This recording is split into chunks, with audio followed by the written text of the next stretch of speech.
What you are about to hear is not a horror movie. These are 20 human experiments so disturbing, so real, that many wish they were fiction. And the worst part is, they were approved, funded, and carried out. Get comfortable. You are going to need more than nerves of steel. The Russian sleep experiment. During the darkest years of the Cold War, when science and politics merged into a thick brew of paranoia, power, and unspeakable secrets, a story emerged that still sends chills today because of its content, its ambiguity, and how terrifyingly plausible it seems. The so-called Russian sleep experiment is one of those tales that drifts between legend and real history. A horror story that finds fertile ground in the fragmented records of the former Soviet bloc, in the silences of destroyed archives, and in the sinister echo of what might have actually happened in a forgotten laboratory. The story is set in 1947, a crucial year for the world. World War II had ended, but the wounds were far from healed. As the West raised ideological walls, the Soviet Union began designing its own invisible weapons. In this context, it is said that a group of Soviet scientists decided to begin an experiment with political prisoners, men considered enemies of the state, traitors to the communist cause, dispensable individuals from the regime's perspective. The proposal was disturbing: to study the effects of extreme sleep deprivation using an experimental gas designed to keep subjects awake indefinitely. The details of the experiment have come to us in the form of leaked stories, unofficial documents, disconnected testimonies that some consider false, but that others defend as pieces of a puzzle that was deliberately broken. It is said that 5 prisoners were locked in an airtight chamber, sealed so that the stimulant gas, a substance whose composition remains unknown to this day, could circulate constantly. The walls of the chamber were covered with one-way mirrors, allowing the subjects to be observed from the outside without them seeing anything but their own reflection. A perfect combination of isolation and control. In the first days, the experiment seemed to go as planned. The prisoners talked to each other, read books available in the room, and although their behavior was erratic at times, they still appeared to be sane. However, by the 5th day, they began to show signs of mental fatigue, not physical. The insomnia induced by the gas would not let them rest, and at that point, something began to break. The conversations turned paranoid. Each man suspected the others. Some whispered to the microphones installed in the ceiling corners. One of them began screaming for hours, until his voice turned into a bloody rasp and, shortly after, complete silence. The most unsettling part of this stage was that, after several days, the screaming stopped entirely. There were no more footsteps, no more conversations, no human sound inside the chamber. At times, the scientists thought they were all dead. But when they used the intercom to try to get a response, a voice answered calmly and clearly, "We no longer want to be freed." That sentence marked a turning point. The research team, stunned by the subject's behavior, decided to enter the chamber on the 15th day. But what they found there defied all logic, all ethics, all science. When the doors opened, they were met with a scene that seemed pulled from a nightmare. One of the subjects was dead, destroyed, his organs exposed, not from a fight or external intervention, but from self-inflicted wounds. The other 4, covered in dried and fresh blood, showed signs of having torn off their own skin with their nails. They had opened their abdomens, ingested chunks of flesh, and even, according to some versions of the original report, practiced cannibalism methodically, almost ritually. When the scientists tried to remove them, the subjects resisted savagely. They clung not only to the walls and broken furniture, but begged with skin-crawling desperation, to be locked back in with the gas. One of them screamed that he could not sleep without dying. Another pleaded for the experiment not to end. The scientists, completely overwhelmed by the horror they had witnessed, tried to sedate them, but some inflicted fatal wounds on themselves during the struggle. Only one subject was stabilized for questioning. His body was destroyed, his eyes wide open as if he had not blinked in centuries, his skin peeled in several places. His breathing was erratic. When asked who he was, what they had discovered inside the chamber, he answered with unsettling calm, "I am what remains when humanity sleeps. I am the instinct. I am the hunger. I am what you try to ignore in every dream." After that, he died on the stretcher. The story vanished like all those that must not be known. There are no official records, no concrete names. Some independent researchers have tried to find proof in Soviet archives, but all that appears are mentions of sensory deprivation projects and psychotropic use in soldiers during the post-war era. Vague documents that never directly reference the experiment in question. However, the fact that real studies of sleep deprivation on Soviet political prisoners existed is documented. Not with these results, of course, but the scientific groundwork for something similar was present in the research labs of the NKVD and later the KGB. Many consider this story a modern urban legend, a creepypasta turned contemporary myth, one of those disturbing fictions designed to circulate on internet forums and horror videos. However, what truly makes it unsettling is not whether it happened exactly as told, but what it represents. A reminder of how far science can go when it is separated from morality, when the human is reduced to a test subject, when curiosity becomes an instrument of torture. Ultimately, what chills the blood the most is not the exposed guts or the prisoner's final words, but the possibility, silent and uncomfortable, that the experiment existed in another form, with other names, in another underground laboratory, under a different flag, with other subjects who never had the chance to tell their story. Because if there is one thing the secrets of the Cold War have taught us, it is that true nightmares rarely need fantasy. Sometimes they only require silence, confinement, and a precise dose of chemical stimulation to show us what we really are when we can no longer close our eyes. And perhaps the most terrifying thought of all is imagining that one of those men, or his modern equivalent, is still awake, somewhere in the world, begging in the darkness that no one, ever, lets him sleep. The MKUltra Project. Among the darkest files of the United States government, there is a name that appears with chilling frequency, like a persistent stain that neither the decades nor the declassified reports have been able to completely erase: MKUltra. A project so vast, so twisted in its methods and consequences, that it seems taken from the script of a conspiracy film, one in which the CIA plays with the human mind as if it were soft clay, moldable, disposable if it cracks. The disturbing truth is that it is not fiction. It happened. For over 20 years, it happened. It all began in the early days of the Cold War, at a time when paranoia was the common currency among the highest circles of power. The enemy was everywhere, they said, in the streets, in airports, in universities, in movie theaters. And if the enemy could be anywhere, then it must also be inside our minds. The logic behind the birth of MKUltra was based on an idea as simple as it was terrifying. If mind control was possible, the United States had to master it before anyone else. And if it was not, they had to try until the end, at any cost. It was in that context that the then director of the CIA, Allen Dulles, authorized the project with surgical discretion. It was a secret operation, clandestine, funded by money that appeared in no public budget, and directed by a man who became a shadow within the intelligence community, chemist Sidney Gottlieb. This seemingly unremarkable man was responsible for orchestrating a global network of experiments focused on the manipulation of human behavior.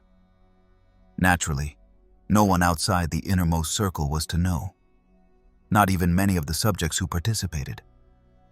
For more than 2 decades, the MKUltra project deployed more than 150 subprograms, each with a specific objective, all pointing in the same direction: to explore the frontiers of mind control, hallucinogenic drugs, hypnosis, sensory deprivation, Electroshock therapy, sleep manipulation, extreme suggestion, prolonged isolation were used.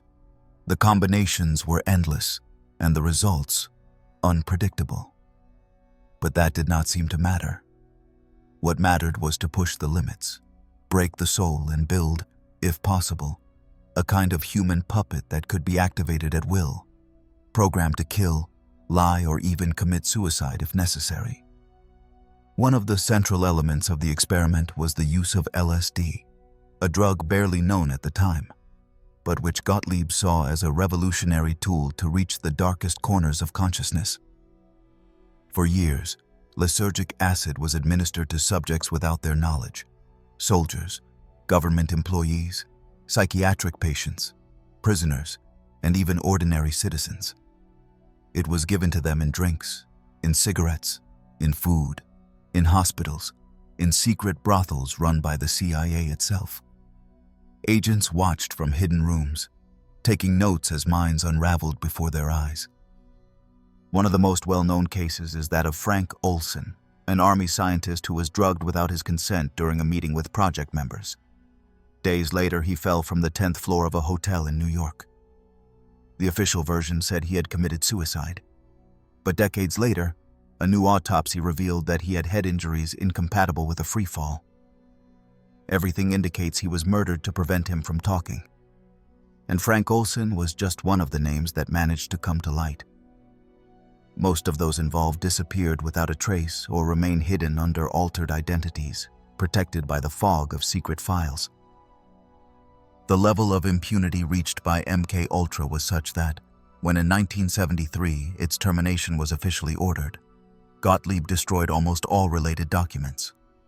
Thousands of reports, recordings, participant lists, clinical results. Everything was incinerated in an urgent cleanup operation that sought to bury forever one of the most abominable practices ever carried out in the name of national security. But as often happens with poorly buried secrets, some fragments survived. And when in 1975 a Senate commission known as the Church Committee began an investigation, what they found was enough to shake even the most skeptical. The testimonies collected during the hearings revealed a grotesque story. Prisoners who had been locked up for weeks without human contact, listening to repeated recordings over and over again. Mental patients who received electroshock therapy while being bombarded with psychedelic drugs. People who woke up with no memory of who they were, not knowing why they were there. Universities that accepted covert funding to participate in experiments disguised as academic research. And behind it all, the same unanswered question: how far were they willing to go? Canada was also a scene of horrors linked to the project. At the Allen Memorial Institute in Montreal, psychiatrist Ewan Cameron, with direct funding from the CIA, carried out a process known as psychic deprogramming. The objective was to erase the patient's personalities in order to rebuild them from scratch. They were induced into prolonged comas, bombarded with noises, recorded phrases, sensory deprivation, and treatments with drugs such as insulin in massive doses. Many victims were left with irreversible damage, and some never regained their identity. When these facts came to light, the scandal was enormous, but the punishment non-existent. The CIA argued that the documents had been destroyed, that those responsible had acted on their own, that the experiments were part of an era of uncertainty and constant threats. And with that, the case was closed. There were never trials. There were never convictions. The victims, when recognized, received miserable compensations. The rest are still waiting for justice in silence. The MK Ultra project is, to this day, an open wound in contemporary history. It represents the culmination of a sinister logic where the end justifies all means, where a human being can be stripped of dignity, will, and mind in the name of a higher cause that was never clearly explained. And the most unsettling thing of all is to think that, if this was possible in the 1950s, 60s, and 70s, with rudimentary technology, what could those who now have the resources, the knowledge, and the power to replicate it not do? Some voices claim that MK Ultra never really ended, that it simply changed its name, that it now operates under other codes, in other laboratories, with more refined methods and more sophisticated targets. In a world obsessed with controlling information, with manipulating behavior through algorithms, advanced pharmacology, artificial intelligence, and constant surveillance, it is legitimate to ask whether those experiments were truly a deviation or just a rehearsal. Because if there was something MK Ultra proved without a doubt, it is that the human mind can be violated. It can be altered, weakened, turned into something else. And once someone discovers how to do it, it is hard to imagine they would ever willingly give up that power. The Stanford Prison Experiment.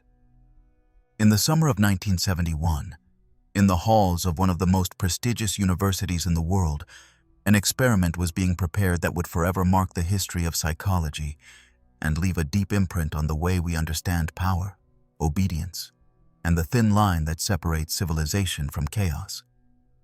At first glance, it seemed like just another study among the many conducted in academic laboratories. But what happened in the basement of Stanford's psychology building was a direct plunge into the darkest depths of human behavior. The person responsible for the experiment was Philip Zimbardo, a young professor with a promising career and a growing obsession with understanding how the environment could influence people more than their personality. His hypothesis was provocative: that social context and power dynamics could transform any ordinary person into someone capable of cruelty. Monsters were not needed, he said, only the right conditions.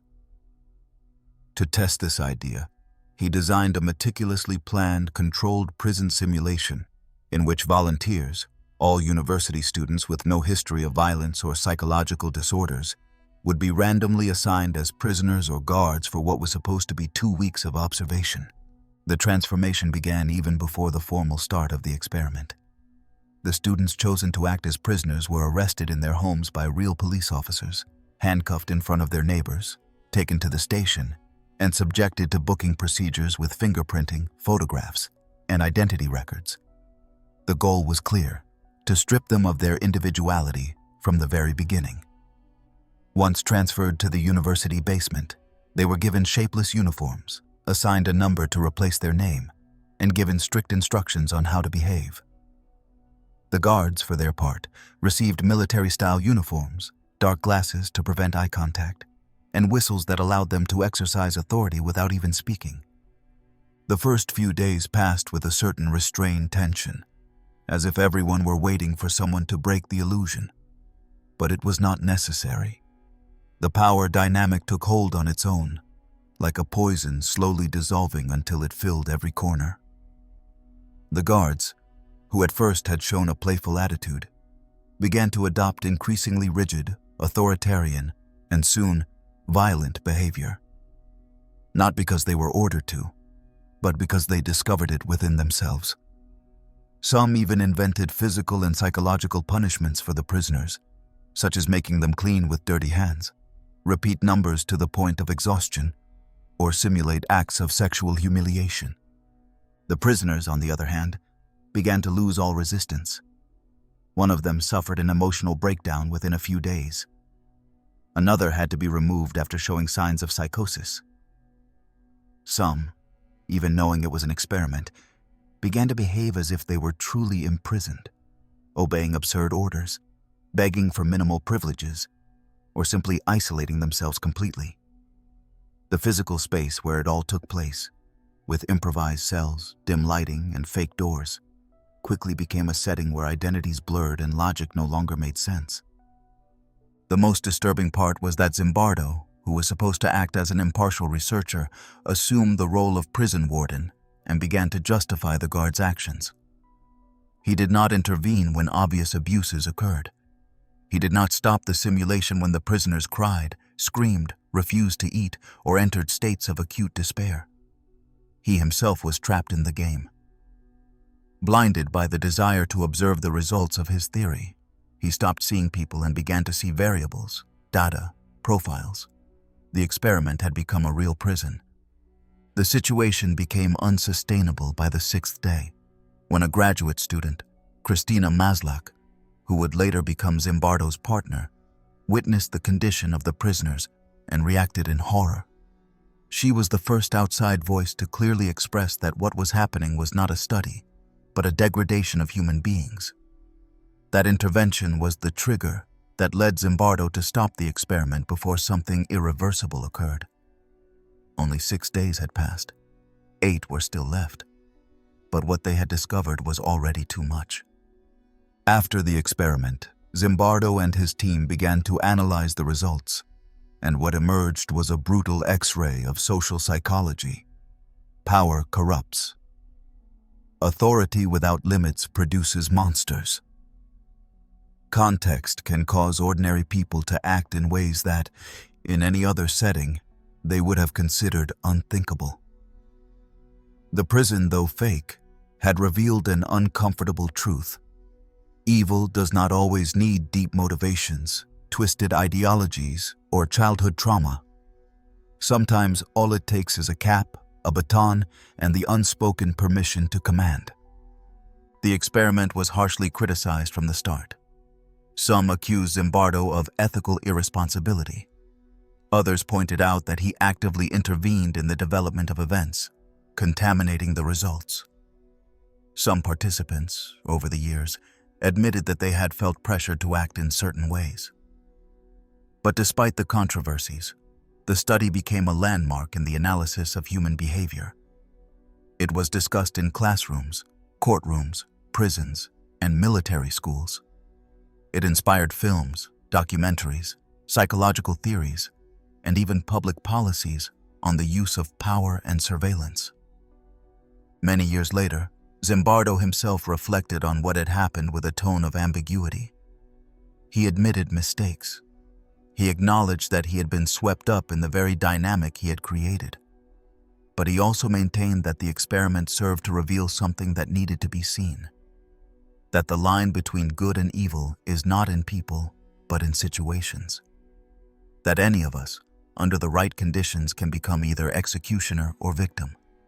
That idea, however uncomfortable it may be, is what keeps the Stanford experiment generating debate, unease, and fascination more than 50 years later.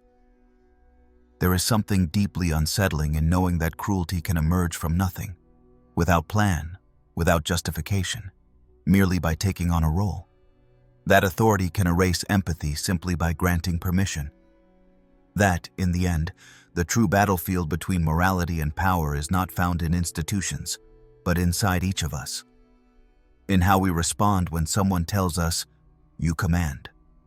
They obey. The Stanford experiment was not a laboratory mistake, nor just a university excess.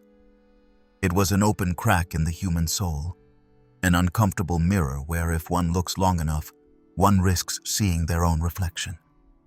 And that is perhaps its most disturbing lesson. The Aversion Experiment. Throughout much of the 20th century, being homosexual did not only mean living in fear, in silence, or under the weight of social discrimination. It also meant being considered a patient, a sick person, someone who had to be treated, corrected, redirected toward a supposed normality that others had defined without ever asking them. Within that framework of prejudice disguised as science, one of the darkest episodes in the history of modern psychiatry unfolded, the so-called conversion therapies. In their most extreme version, this was what came to be known as aversion therapy, a practice that, under the guise of medical help, concealed methods of psychological and physical torture applied to people whose only fault was loving someone of the same sex. These types of treatments spread through clinics, universities, and institutions of all kinds, from military hospitals to religious schools, with such disturbing normality that it is hard to understand how it was sustained for so long. The logic was brutally simple.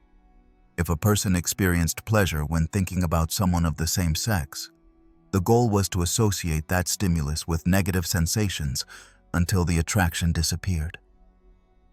Thus, electric shocks were applied while the patient viewed images of naked men, Vomiting was induced with drugs while they were forced to listen to their own voice describing homosexual fantasies. Or they were subjected to public humiliation as part of the treatment. Behind these methods lay a supposed behavioral foundation, claiming that any behavior could be re-educated, reprogrammed as if it were a conditioned reflex. But what truly occurred was an attempt to erase an identity, to mold people through fear and pain. None of this had any real medical motivation. There was no genuine pursuit of well-being. Instead, there was a society built on rejection, control, and guilt. In many cases, those subjected to these therapies did not go voluntarily.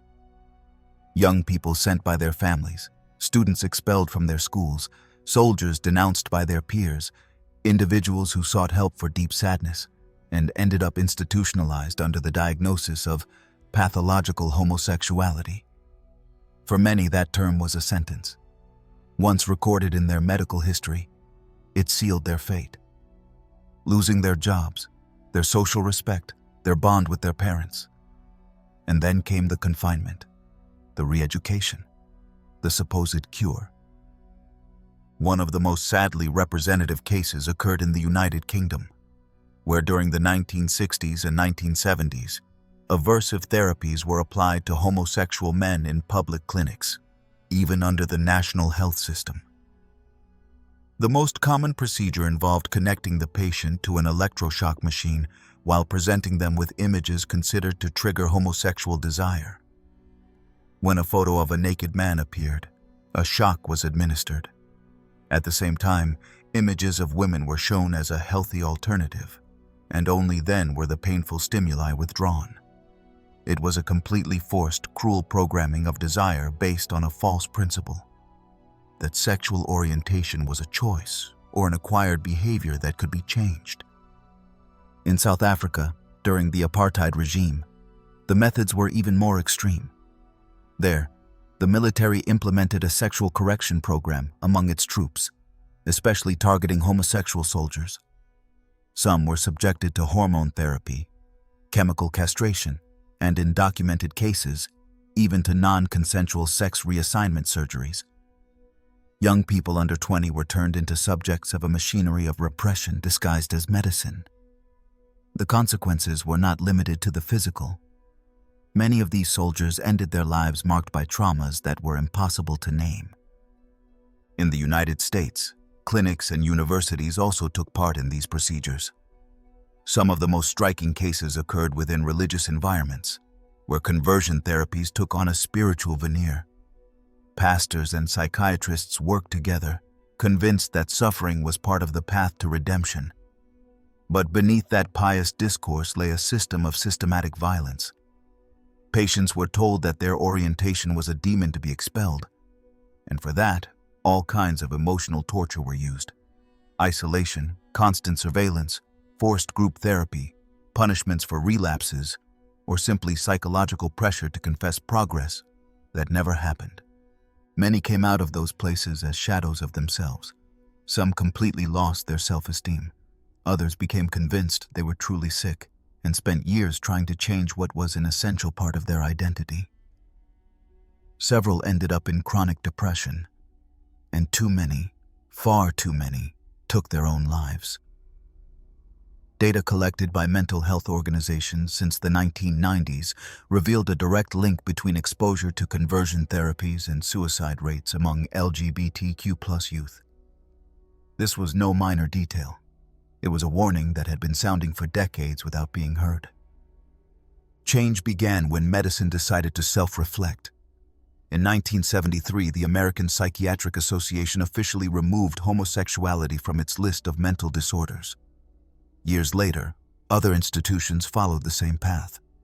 Studies were published confirming that sexual orientation could not be changed through therapeutic methods, and that trying to do so caused more harm than any possible benefit. It was an important step, but not enough. Conversion therapies continued to exist underground, in marginal clinics, in churches, in families who preferred to pay the cost of a supposed cure rather than accept the truth of their children. Today, In the 21st century, these practices still persist in many parts of the world. Some countries have passed laws against them. Others still allow them under legal euphemisms. In some cases, they are presented as counseling, spiritual guidance, or emotional training. But the underlying mechanisms are the same: manipulation, pressure, threats, and dehumanization. Science no longer supports them. Medical associations condemn them. And yet, there are still those who believe that an identity can be corrected through guilt or electricity. Telling the story of aversion therapy is not simply an act of remembrance. It is a warning. Because the most sinister aspect of these episodes is not that they happened decades ago, but that many still justify them.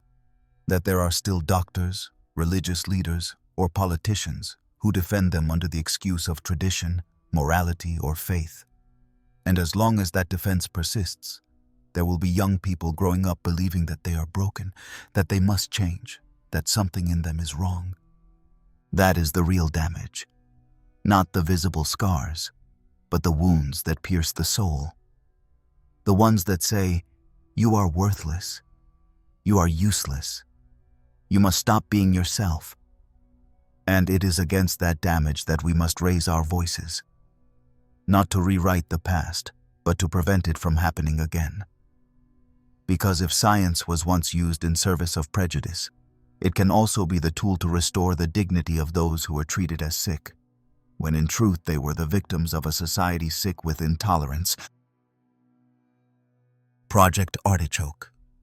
In the darkest corners of the 20th century, in those spaces where the Cold War ceased to be an ideological struggle and became a brutal game of manipulation, surveillance, and silent domination, an experiment was born that, though far less known than its successor MK-Ultra, can be considered even more sinister in its purpose. It bore an innocent name, almost ridiculous if taken out of context: Project Artichoke.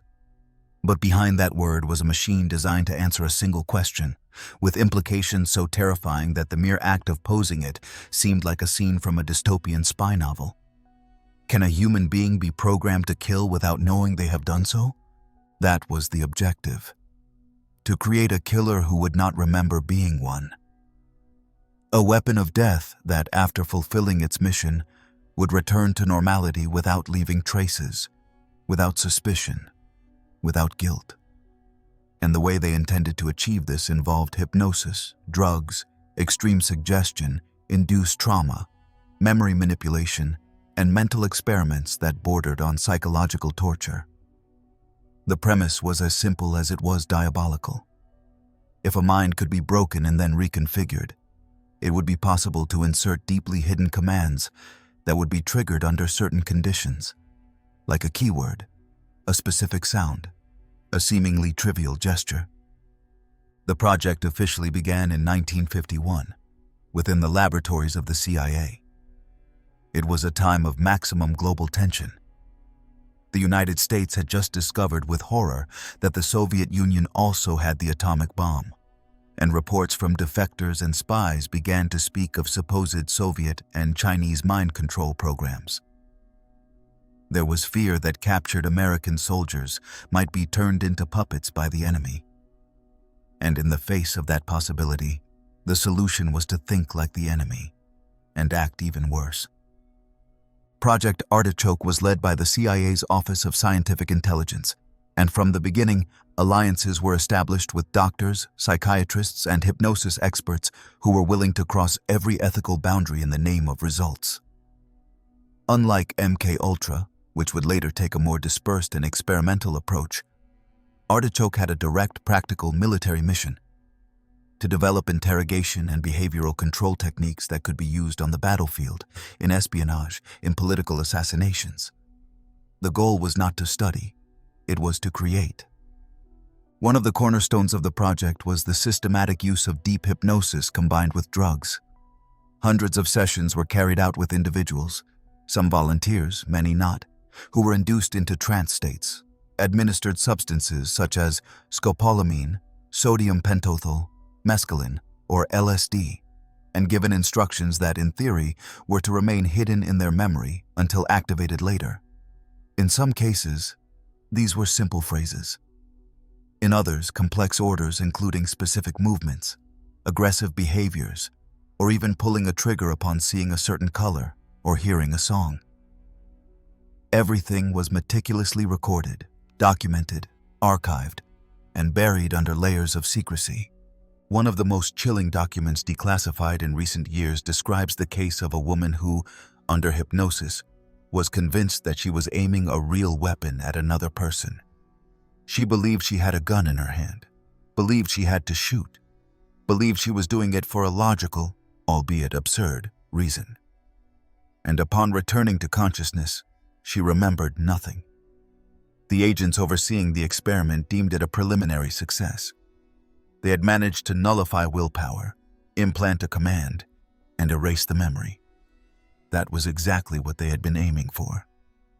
Another file mentions subjects in whom a double identity had been implanted, using induced dissociation so that they believed they were someone else during certain episodes. The body acted according to the false narrative, while the real self remained hidden, asleep, as if someone else had taken control.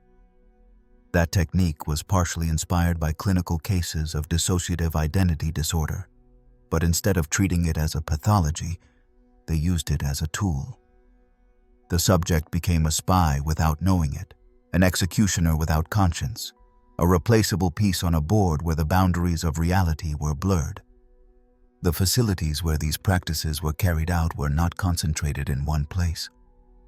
There were laboratories within U.S. territory, but also in foreign military bases, psychiatric centers, covert embassies, and occupied zones.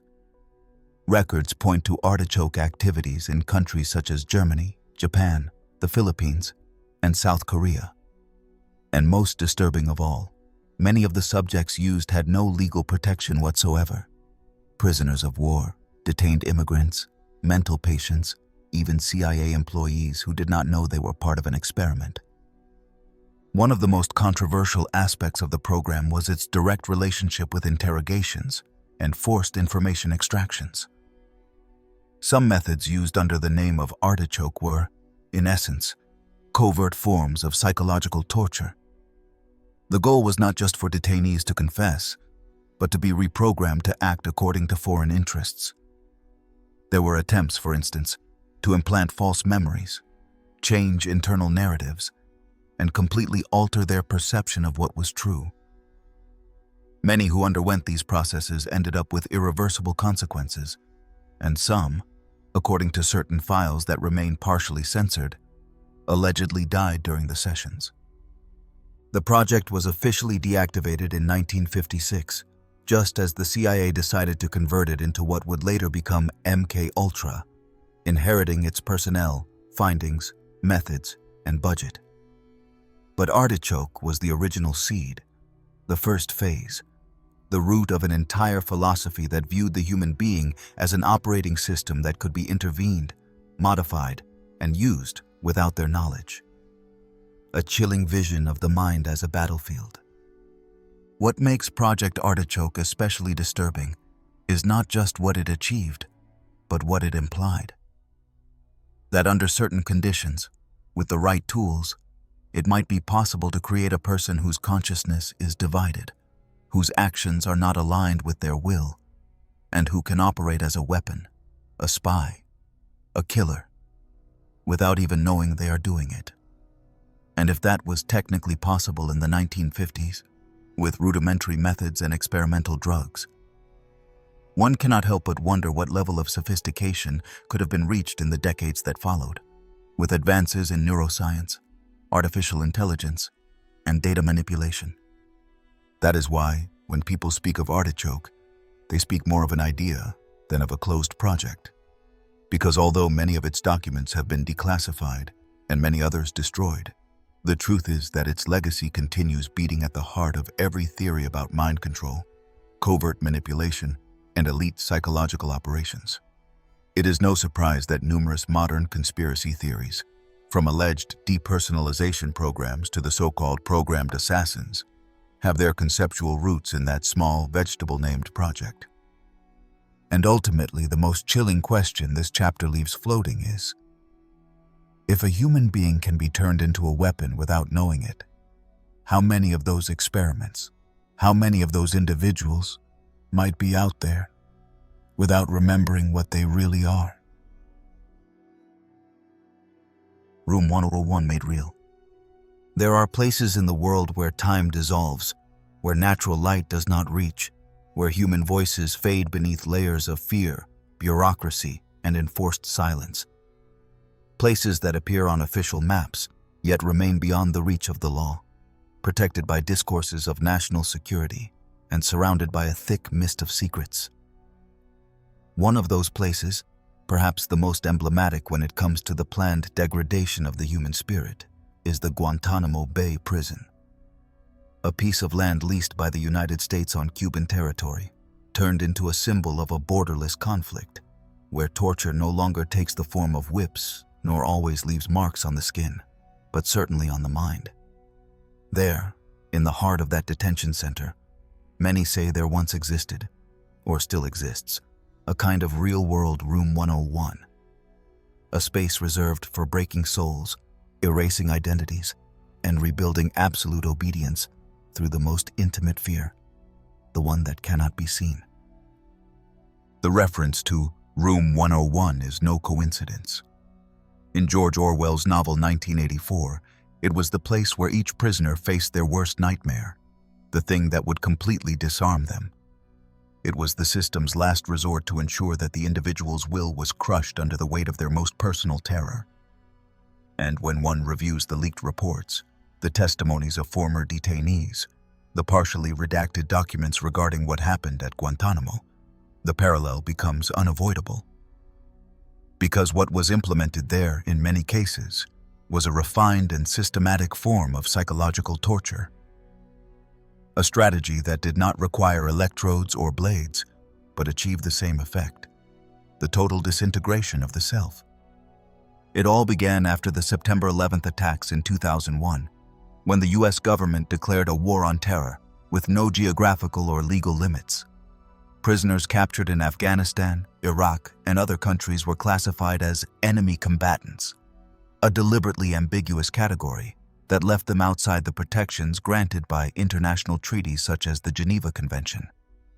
This allowed for indefinite detention without charges, without trial, without regular access to lawyers or contact with the outside world. And so, Guantanamo became a legal limbo where any measure could be justified if it served the supreme goal: obtaining information. The methods used within the center were diverse, but all aimed at the same end: dismantling the detainee's mind, forcing a confession, a cooperation, or simply a collapse. One of the pillars of this strategy was extreme isolation. Some prisoners spent months, even years, without seeing another human face beyond that of their jailers, locked up 23 hours a day in windowless cells, where artificial light did not distinguish day from night, where silence was absolute or broken only by controlled sounds: footsteps, creaks, electric humming. Sensory deprivation, combined with unpredictable routines, disoriented even the most stable minds.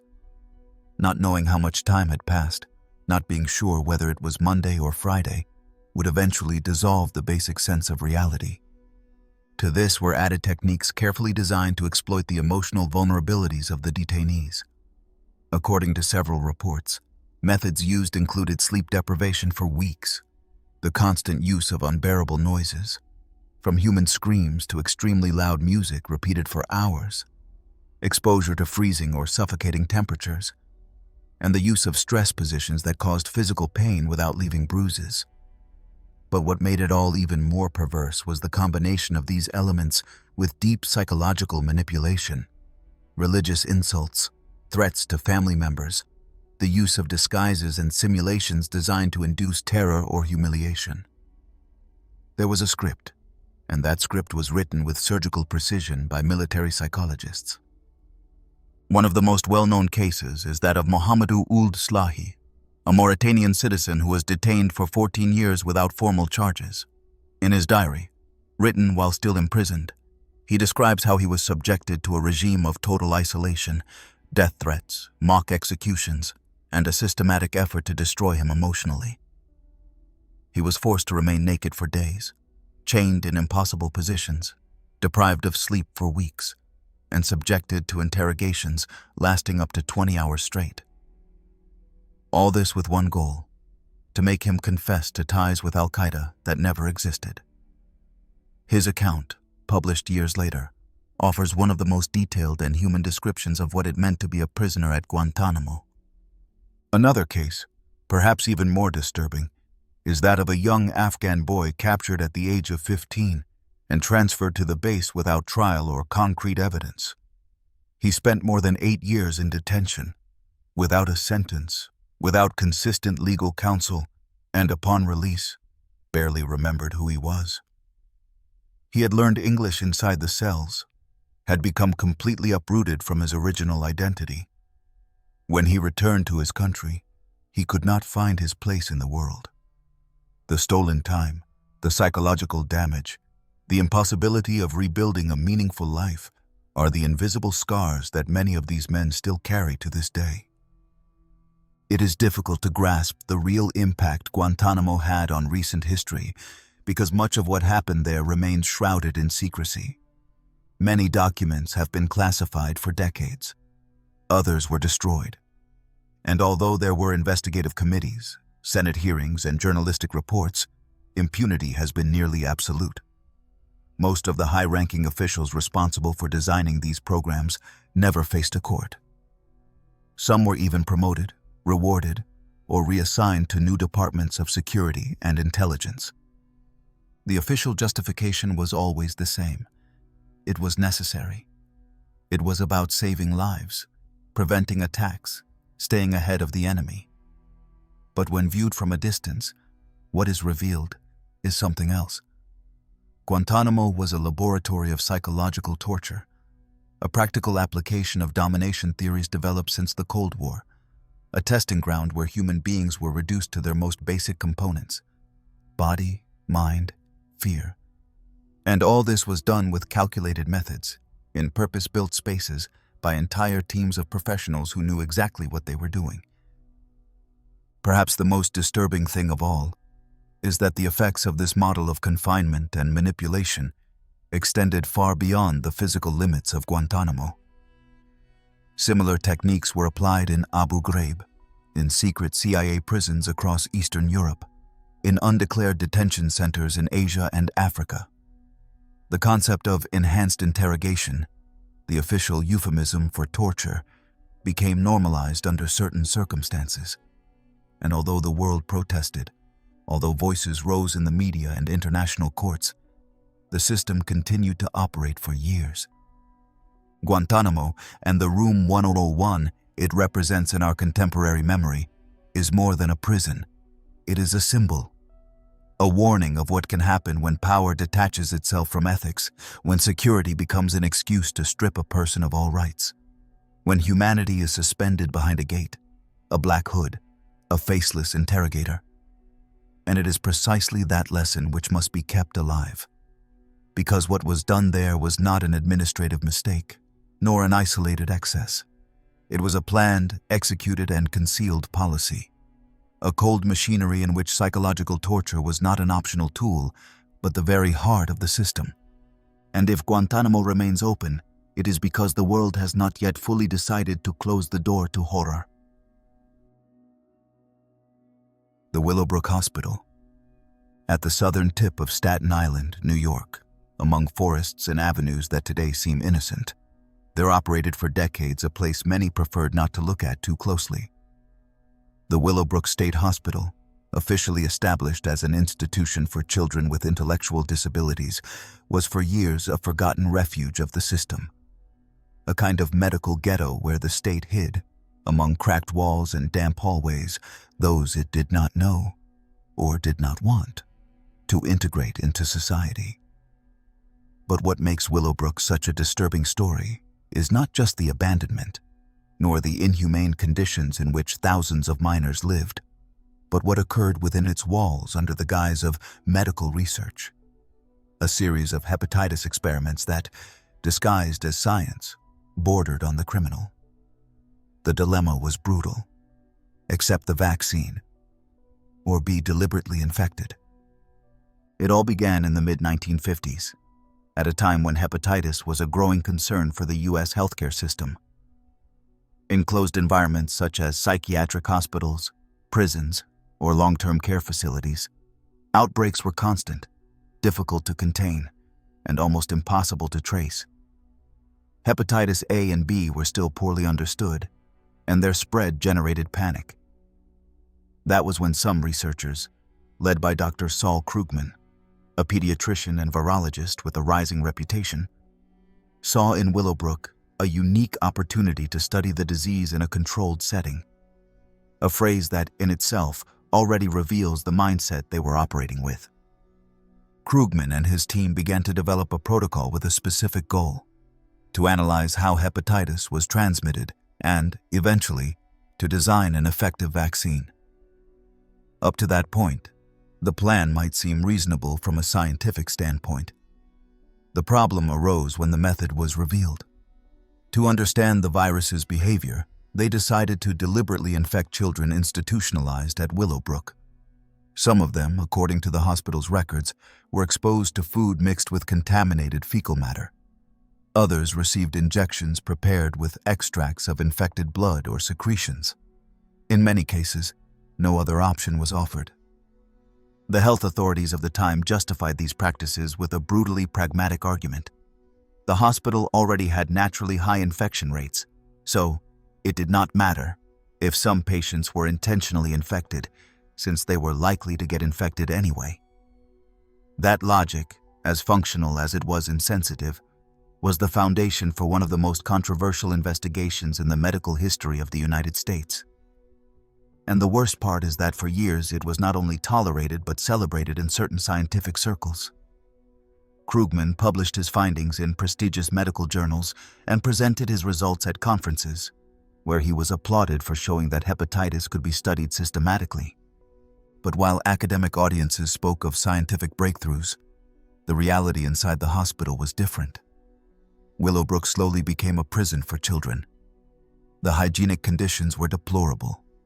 The wards were overcrowded, the staff was insufficient, and the patients lived crammed together, many without clothes, sleeping on shared cots, covered in feces, open wounds, and visible signs of malnutrition.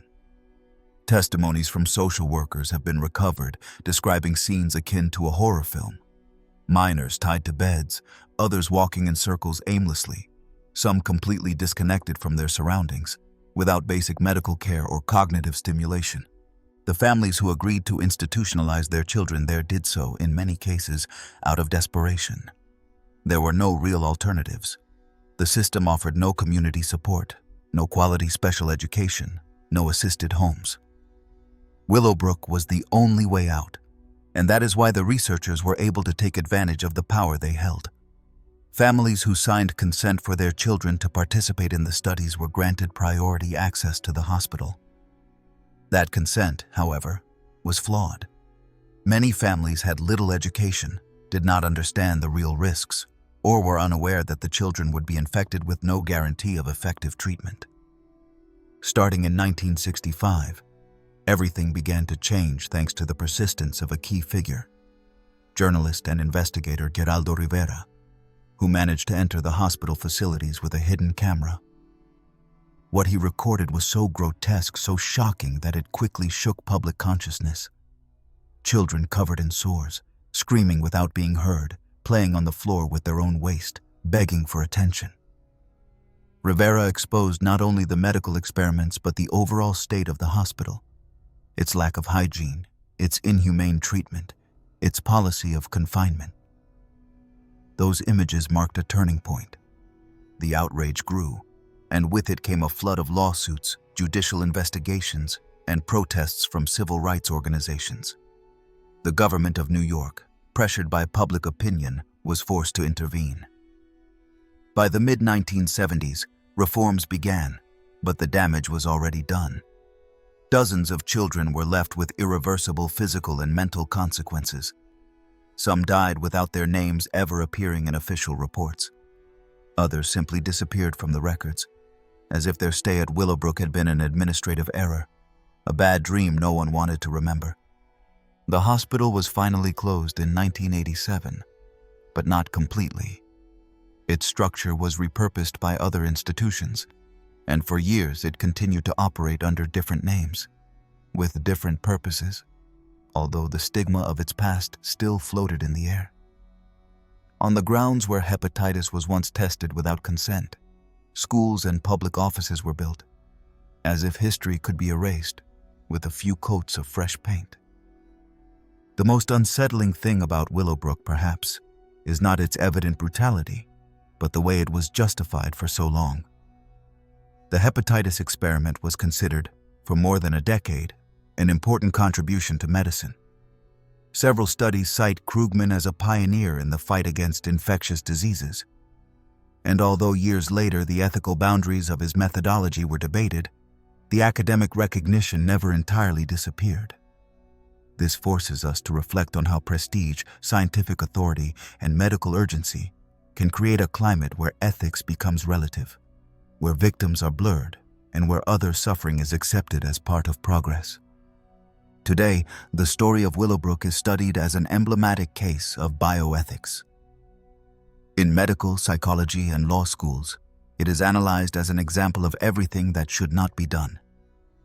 But that does not return the lost time, nor repair the stolen dignity of the hundreds of children who passed through its wards as test subjects, as waste of the system, as invisible beings whose existence was reduced to a statistical variable. Their tragedy was disguised as progress, their suffering dressed up as research, and their sentence presented as a vaccination opportunity. Willowbrook reminds us that not everything done in the name of science is just. That knowledge, when divorced from compassion, can be as destructive as any weapon, and that sometimes the very institutions created to protect the most vulnerable can become precisely the place where those same vulnerable are used, silenced, and forgotten. The Tuskegee Experiments. There are moments in history when science, in its eagerness to progress, slides down a dark path, one where knowledge is no longer fueled by curiosity, but by indifference, by the systematic contempt for certain lives deemed less valuable, expendable, replaceable. Such was the case of Tuskegee, a medical experiment that spanned 40 years in the heart of the state of Alabama, and which today is remembered not only as an ethical scandal, but as one of medicine's deepest betrayals of public trust. It was the year 1932 when the United States Public Health Service, in collaboration with the Tuskegee Institute, a historically African-American university, launched a study titled Study of Untreated Syphilis in the Negro Male. The name alone made the racial intent of the experiment clear. The aim was to observe the natural course of syphilis without treatment, specifically in poor African-American men from the rural South, who were made to believe they were receiving care through a free medical program.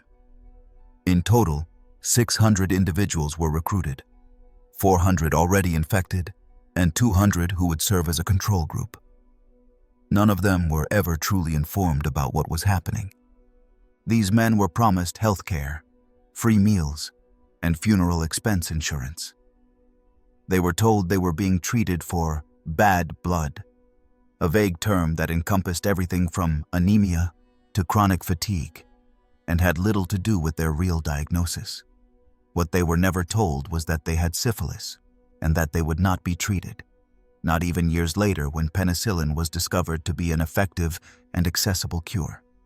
The doctor's decision was clear: allow the disease to progress to its final stages in order to study in real time how it destroyed the human body. For 4 decades, these men were subjected to clinical analysis, spinal taps, photographs, autopsies, and interviews as part of a meticulous and cruel experiment. They were observed without intervention, even as they suffered blindness, paralysis, heart disease, or advanced dementia caused by tertiary syphilis. Some infected their wives. Others transmitted the disease to their children during pregnancy. And still, those in charge of the study held firm in their stance. Science must run its course, without outside interference. The participants' well-being was, from the beginning, a disposable variable. The coldness with which the experiment was executed is evident in the internal documents that later came to light. In government memos, the subjects were referred to by codes, as if they were laboratory samples. Discussions were held on how to prevent other doctors unrelated to the study from offering treatment. Letters were even sent to local clinics, asking them not to administer penicillin to participants, under the excuse of preserving the integrity of the experiment. That systematic complicity among public institutions, universities, doctors, and health officials is what allowed the study to continue for so many years without being formally challenged. What is most disturbing is that, for a long time, the study was considered a legitimate contribution to medicine.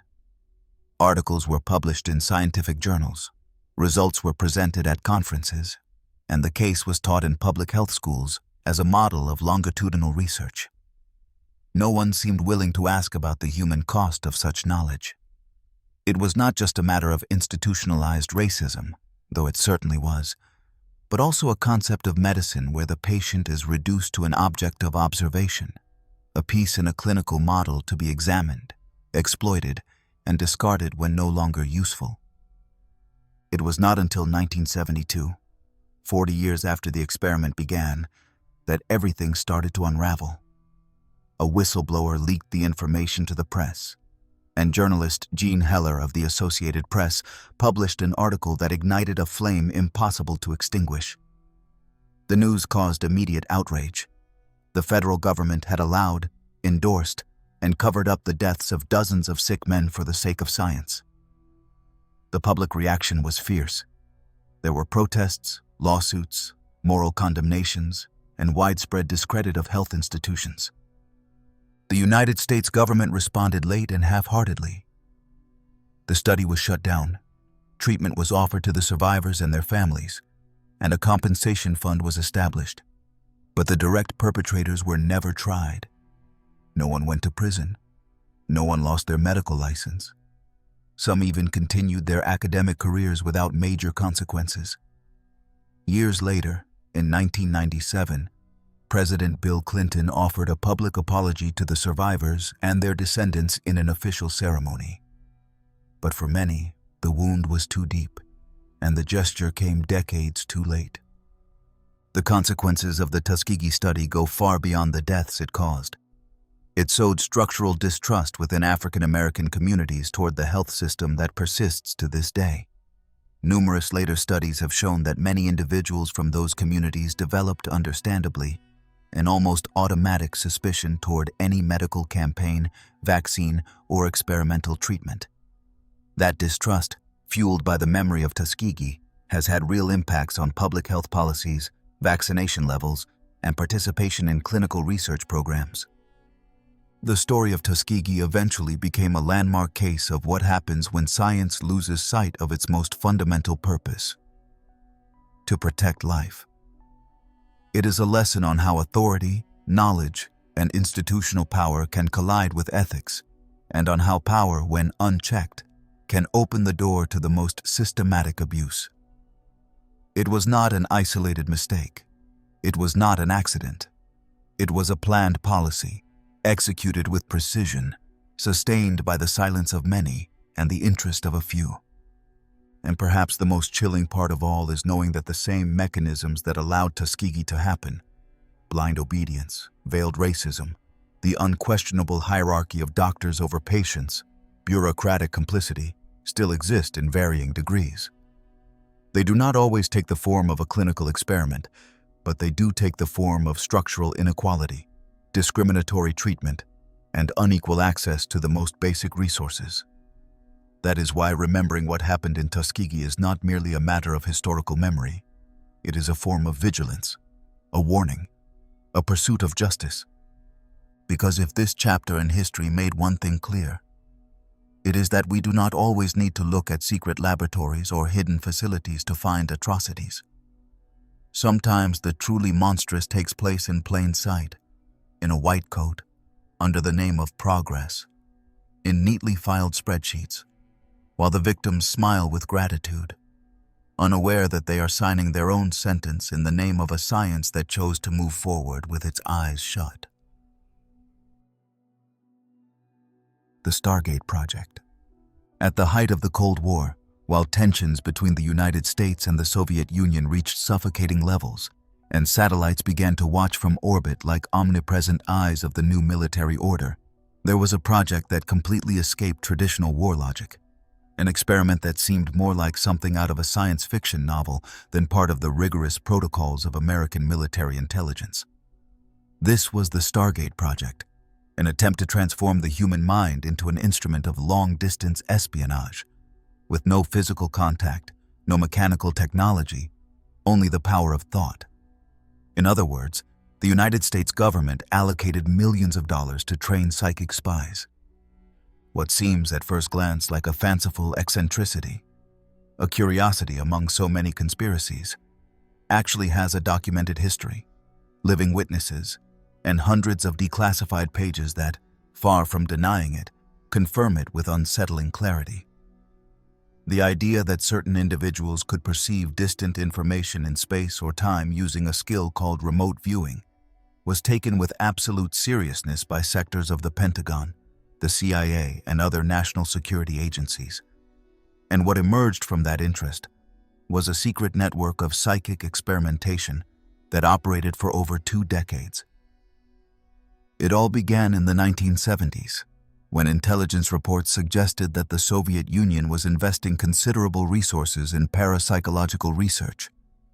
There were rumors of secret laboratories in Leningrad, of officers with telepathic abilities, of training programs to develop extrasensory capacities among soldiers. Although much of this information lacked solid backing, the mere possibility set off alarms in Washington. If the Soviets were exploring those territories, the United States could not afford to fall behind. Fear, once again, was the great engine of fringe science. This is how what was first known as Project Skinate came to life, and later, after several changes in name and administration, it became officially known as the Stargate Project. The program was coordinated between the CIA, the Army, and private contractors like the Stanford Research Institute, SRI, where scientists such as Harold Puthoff and Russell Targ began working with people who claimed to have extraordinary psychic abilities. The objective was simple in theory, but astonishingly ambitious in practice: to prove that it was possible to obtain classified information from distant or inaccessible places solely through mental perception. The procedures were systematic. Participants, called viewers, were asked, in a state of deep relaxation, to focus on a specific target, a geographic coordinate, a sealed photograph, a person, a building. Sometimes they did not even know what the target was, as it was enclosed in an opaque envelope. They were only supposed to let images, sounds, or sensations flow into their minds.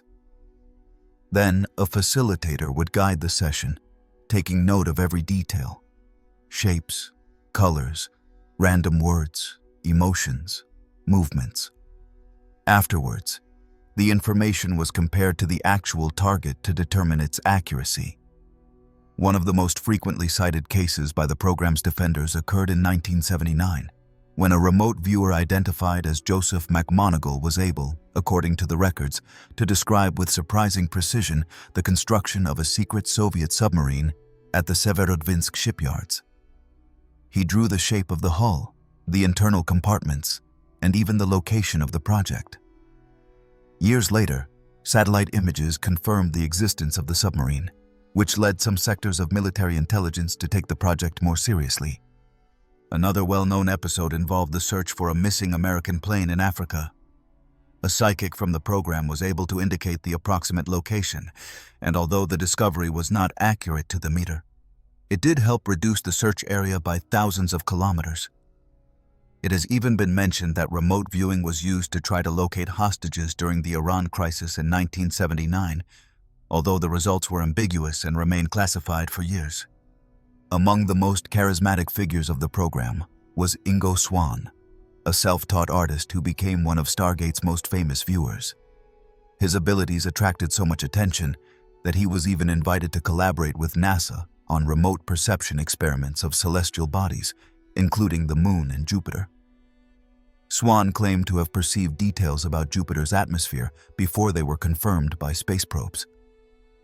Although many scientists labeled these claims as pseudoscientific, the fact that government officials supported his sessions had a magnetic effect on public opinion.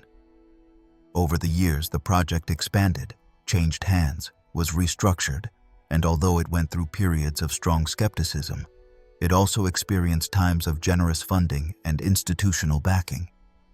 Hundreds of sessions were conducted, dozens of viewers were trained, and thousands of pages of reports were written, some of which remain partially censored.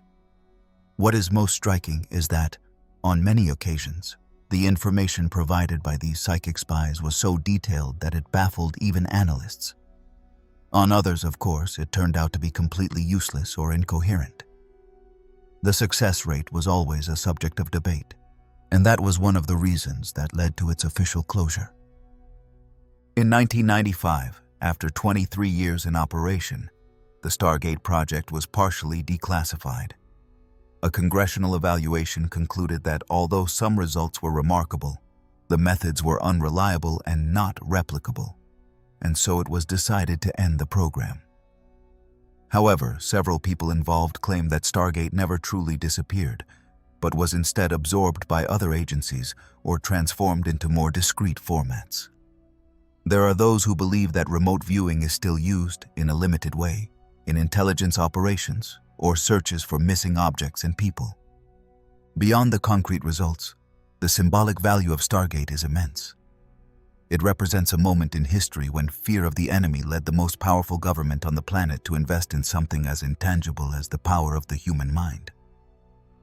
It reflects that constant tension between science and pseudoscience, between what is measurable and what is invisible, between the need to gain an advantage over the adversary and the desire to explore the limits of what is possible.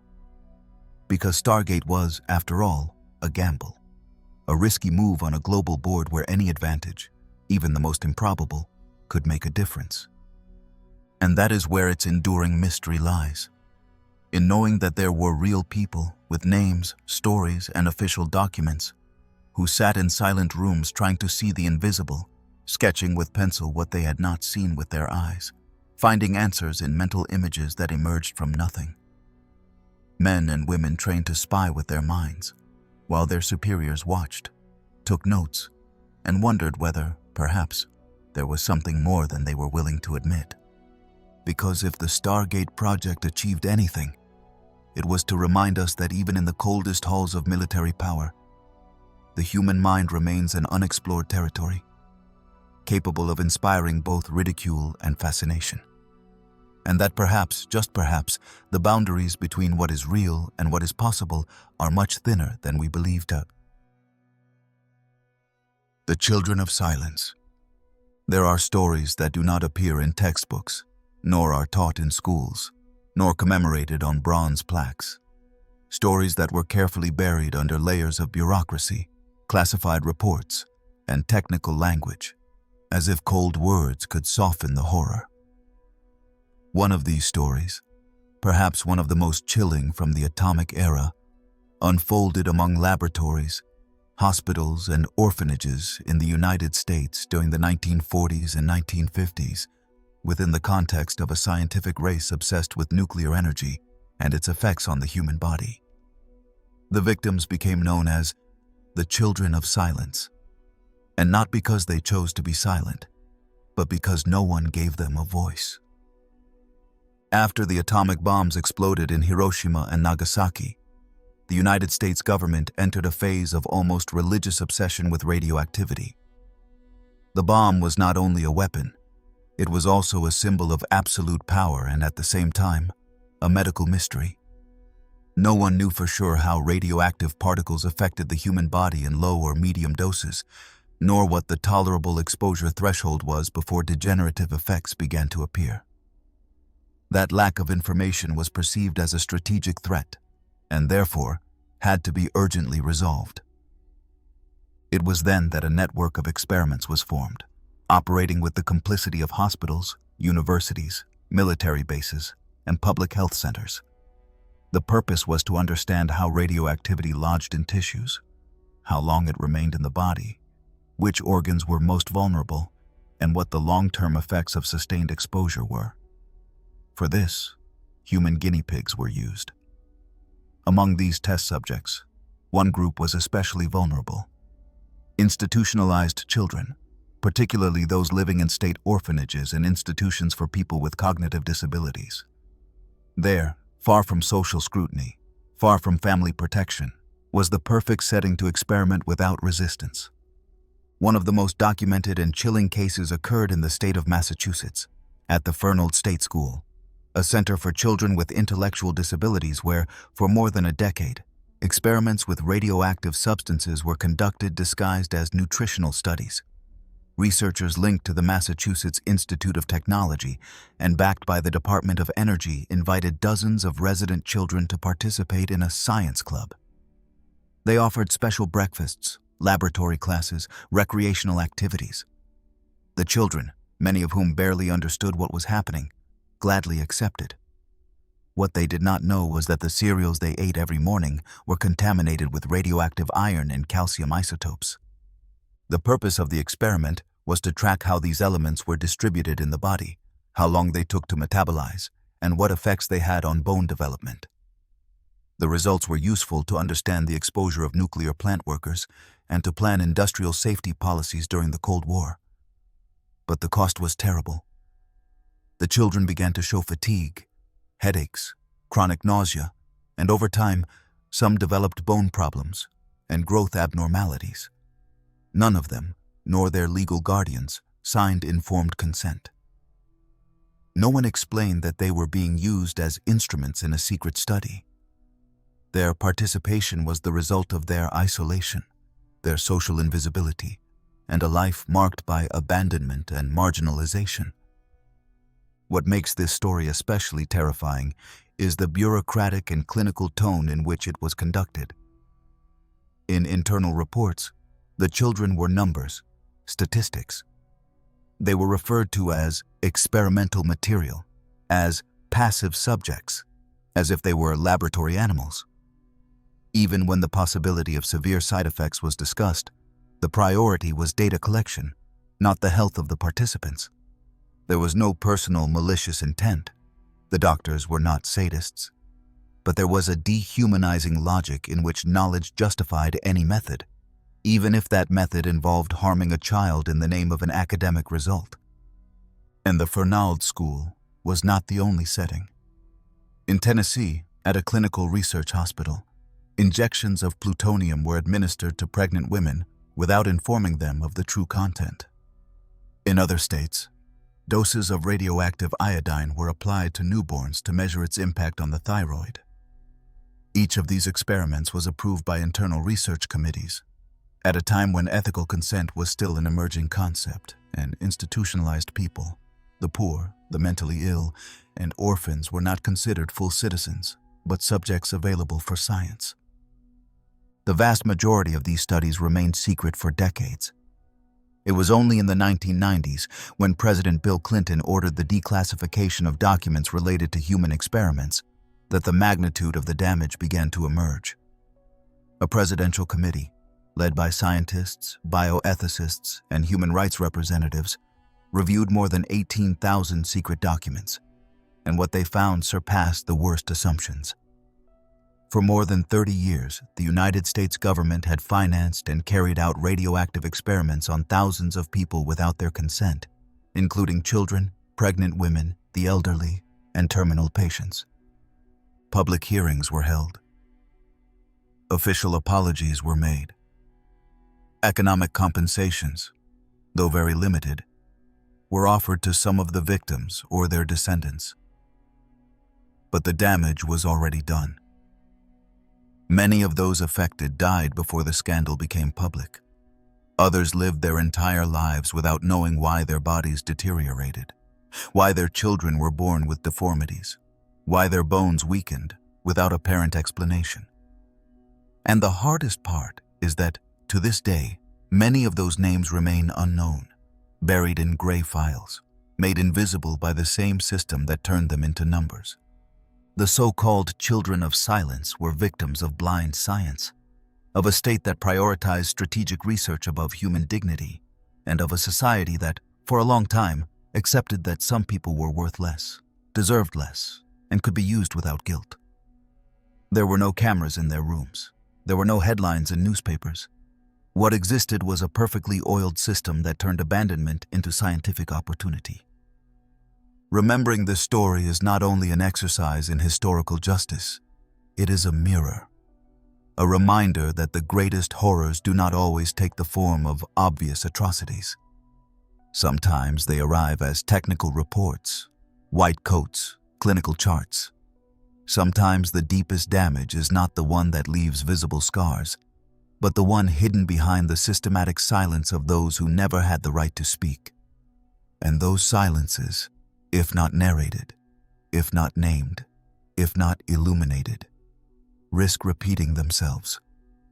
Because oblivion is the best ally of impunity, and the story of the children of silence deserves to be told precisely so that it may never be lived again. The monster experiment. There are wounds that cannot be seen, scars that do not bleed but are burned deeply into the mind. And sometimes those wounds are not caused by a blow or a toxic substance or a sophisticated machine, but by something much more subtle and silent. A word, an idea planted at the exact moment, with the precise intention, capable of altering the entire course of a life. This is what the so-called monster experiment is about. A psychological study that should have remained in the archives as a warning about the limits of language, but ended up being a cruel reminder of how far a theory, when applied without ethics, can completely destroy real human beings. The story takes us to the United States. The year 1939, right at the University of Iowa, where a young researcher named Wendell Johnson, who himself had stuttered since childhood and was obsessed with the roots of the disorder, decided to undertake a radical experiment. His purpose was not petty. He wanted to understand why some people developed stuttering and others did not. And above all, if social pressure and labels could influence someone to become a stutterer purely by conditioning. It was a complex question, even valid, but the way he chose to get the answers was profoundly disturbing. Together with his research assistant, Mary Tudor, they selected 22 children from a state orphanage in Davenport, Iowa. All of them were orphans, without family who could intervene or defend them, which, from the cold logic of the experiment, made them ideal candidates. They were controllable, accessible, institutionalized. Some of these children already showed mild symptoms of stuttering, but most spoke completely fluently. From there, the researchers divided them into two groups and began an experiment that, over time, would be called monstrous. The first group, made up of children without any speech impediment, was told, with insistence, authority, and an unquestionable clinical tone, that they stuttered, that they had to be careful when speaking, that they were developing a problem, that their way of expressing themselves was incorrect, clumsy, inadequate. They were constantly corrected in front of others, required to think before every word, and reprimanded for non-existent mistakes. The adults around them acted as if they were convinced these children suffered from a disorder that, in reality, did not exist. Day after day, that idea was planted in their minds until, inevitably, fear, insecurity, and with them, symptoms began to bloom. The second group, made up of children who did have some degree of stuttering, was treated with extreme delicacy. They were assured they spoke perfectly, that they were normal, that they should not worry about their way of expressing themselves. They received praise, positive reinforcement, a treatment diametrically opposed to that of their peers. The idea behind this strategy was to verify whether the environment could modify speech development. What the researchers wanted to observe was if convincing a healthy child that they had a problem was enough for it to materialize, and if it was possible to eliminate or soften stuttering through praise and positive affirmations. The experiment lasted a few months.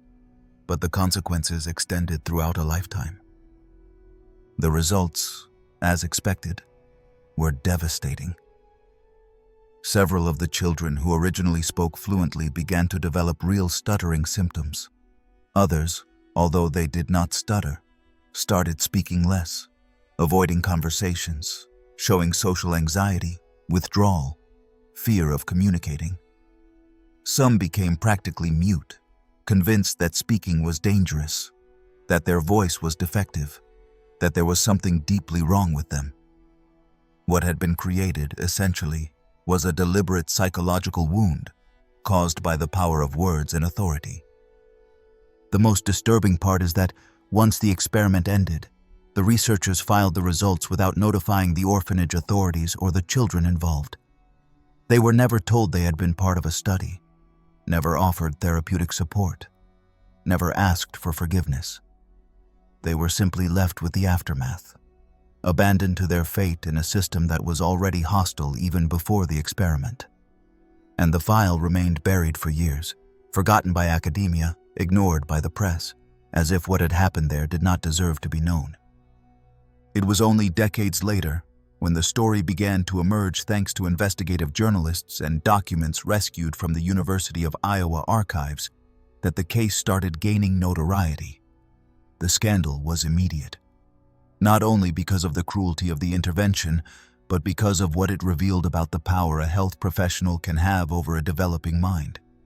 No electroshock, no drugs, no physical punishments were needed. A voice with authority, a negative label, a disapproving look repeated over time were enough to completely rewrite a child's identity. Some of the participants, already elderly when they learned they had been part of an experiment, recalled with anguish the abrupt changes in their self-esteem, the panic when speaking, the feeling of being defective without knowing why. In later interviews, they described how those ideas took root so strongly that not even in adulthood could they fully rid themselves of them. The damage was not limited to speech. Many developed anxiety disorders, depression, social isolation. Their language was psychological sabotage, an intervention that, under the excuse of a scientific hypothesis, destroyed entire lives. In academic terms, the monster experiment, named as such by its own colleagues in reference to the disturbing nature of the study, became an emblematic warning about ethics in psychological research. Since then, new regulations on informed consent, institutional review, and protection of minors in clinical studies have arisen. But those measures came later, too late, when the damage was already irreversible. The most chilling aspect of this story is that its violence was invisible. There were no screams, no blood, no blows. Only words. Words chosen with surgical precision. Words delivered with a soft voice and clinical tone. Words repeated like a poisonous mantra until the body began to obey what had never before been part of its nature.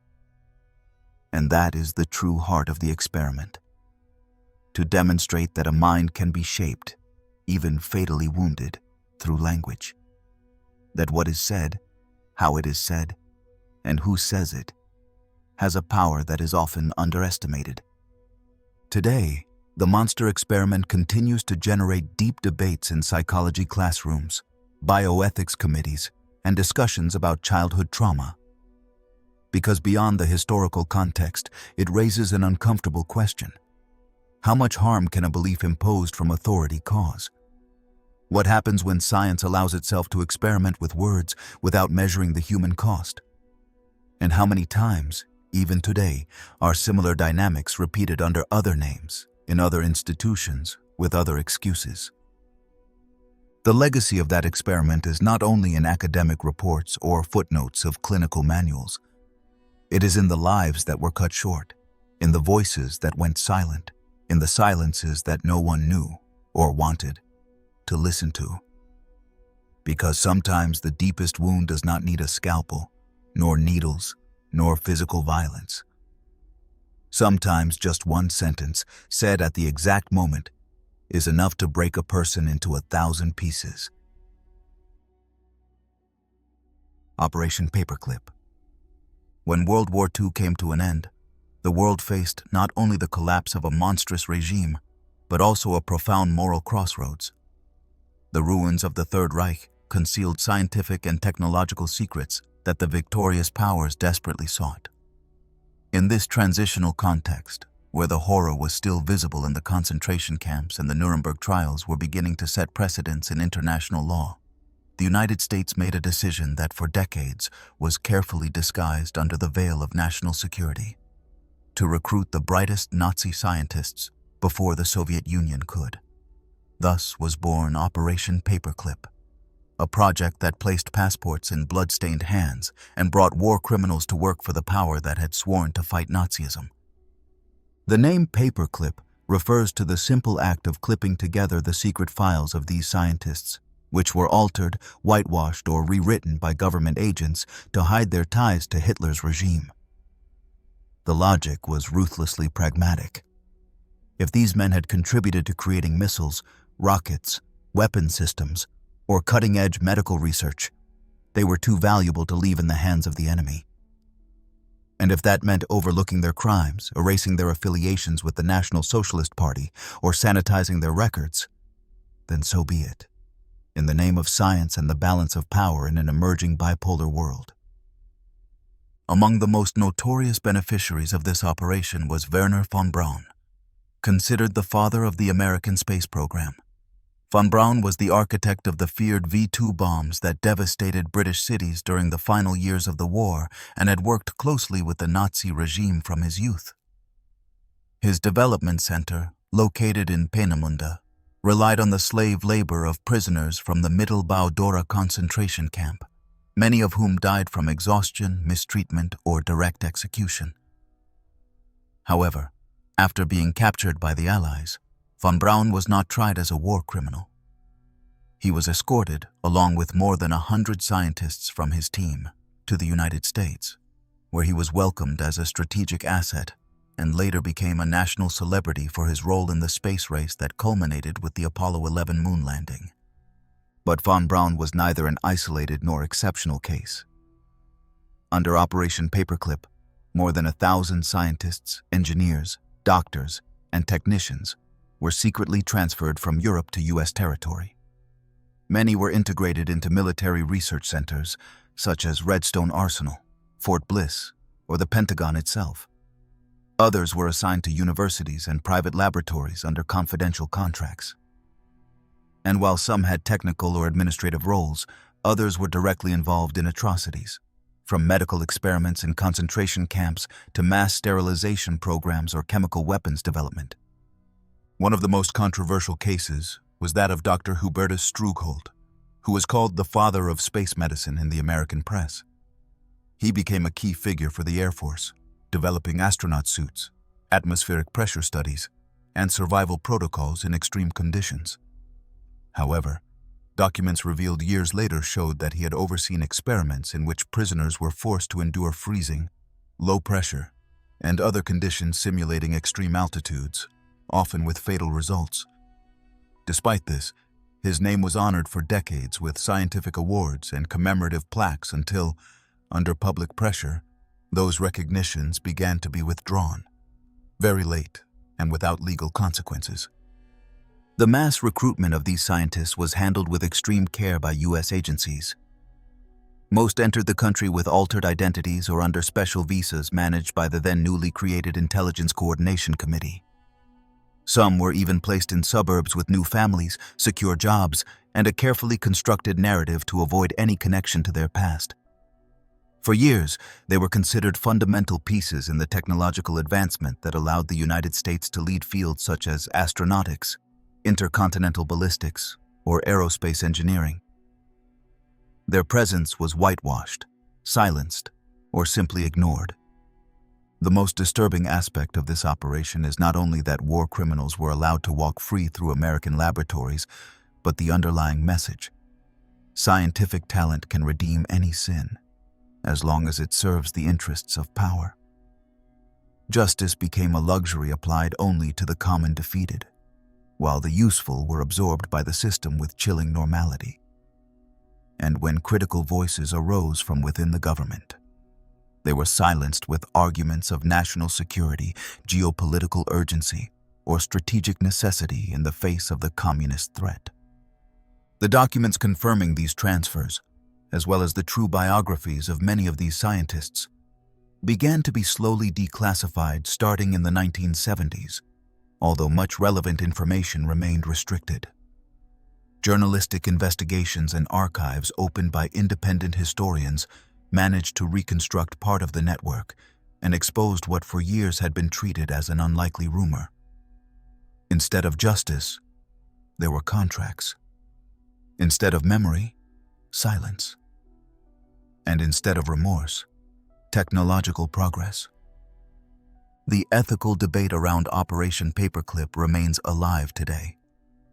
Some argue that in a world divided by irreconcilable ideologies, with the latent threat of nuclear war, such decisions were inevitable. That if the United States had not recruited them, the Soviet Union would have, and that in that case, the balance of power would have radically changed.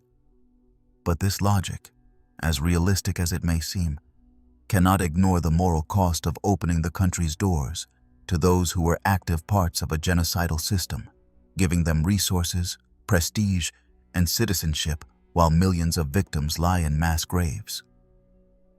The story of Operation Paperclip is not an isolated chapter, but part of a complex web of decisions made in the name of pragmatism, power, and technological domination. It is a warning about how principles can be sacrificed for strategic supremacy, and how truth can be postponed for decades when it interferes with state interests. Walking through the halls of some aerospace museums in the United States still reveals plaques with names that were part of this program. The rockets that took man to the moon are symbolically stained by the shadows of a previous war, by the hands of those who, years before, designed weapons for a regime that embodied the greatest horror of the 20th century. And perhaps the most disturbing thing of all is knowing that much of that knowledge was harvested amid suffering, abuse, slavery, and extermination. That the advances later celebrated on television screens were born in cold rooms, under the cries of the forgotten, with the hands of scientists who, although brilliant, chose obedience to horror over human dignity. Science, as so often in this series of stories, was not redemption. It was the vehicle, it was the excuse, it was the safe passage. Because when knowledge allies with power, what happens behind the curtain can be as brilliant as it is dark. And Paperclip was exactly that. A brilliant and dark operation. Holmesburg Prison. There are places where the very notion of human rights is suspended, where the body ceases to be an inviolable entity and becomes merely a canvas for applied science without ethics. One of these places was Holmesburg Prison in Philadelphia, Pennsylvania, a building that, for more than 2 decades, served not only as a penitentiary, but as a testing ground for dermatological, pharmacological, and chemical experiments that used hundreds of inmates as human guinea pigs. Under the promise of a few dollars, the skin of men convicted of minor crimes was exposed to toxic compounds, radiation, pathogenic microorganisms, and industrial materials that should never have come into contact with a human being. The prison became a laboratory without moral anesthesia, and the inmates, disposable subjects. The epicenter of this story revolves around a name that, for many, should hold the same place as other infamous figures in the history of human experimentation. Dr. Albert Kligman, a dermatologist from the University of Pennsylvania. Kligman arrived at Holmesburg in the early 1950s and, according to his own words, felt he had found a research paradise. What for him was a medical goldmine, for the prisoners became a nightmare in a white coat. The unlimited access to hundreds of bodies, locked up, vulnerable, and in need of income, was the perfect setting to conduct clinical studies with little regulation, without true informed consent, and with no guarantee of medical follow-up afterward. Most of the prisoners who participated in the experiments were poor African American men, without legal representation, and in many cases, without family or networks that could advocate for them. The logic was cruelly simple. In exchange for a few dollars, between 1 and 3 per session, at a time when that amount could represent a decent meal or a phone call, they accepted that their skin would be shaved, cut, burned, irradiated, or impregnated with substances ranging from experimental cosmetics to dioxins, pesticides, infectious agents, and even derivatives of mustard gas. The compensation, ridiculous as it seems, was enough to convince many who had no other source of income within the prison system. Kligman conducted more than 20 years of continuous experimentation, and his influence was such that he managed to turn the prison into a satellite center of the University of Pennsylvania. Medical institutions, pharmaceutical companies, private laboratories, and even government agencies participated in his studies. Dermatological products that later reached the commercial market were tested, but experiments with strictly military purposes were also conducted. During the Cold War, Holmesburg Prison became a discreet enclave for research on chemical substances that could be used in war scenarios or civil control, and components with known toxicity were applied to inmates' skin but required data from human bodies to be fully evaluated. One of the most controversial experiments involved the direct application of dioxins, highly carcinogenic chemical compounds present, for example, in Agent Orange used during the Vietnam War, on the prisoner's skin.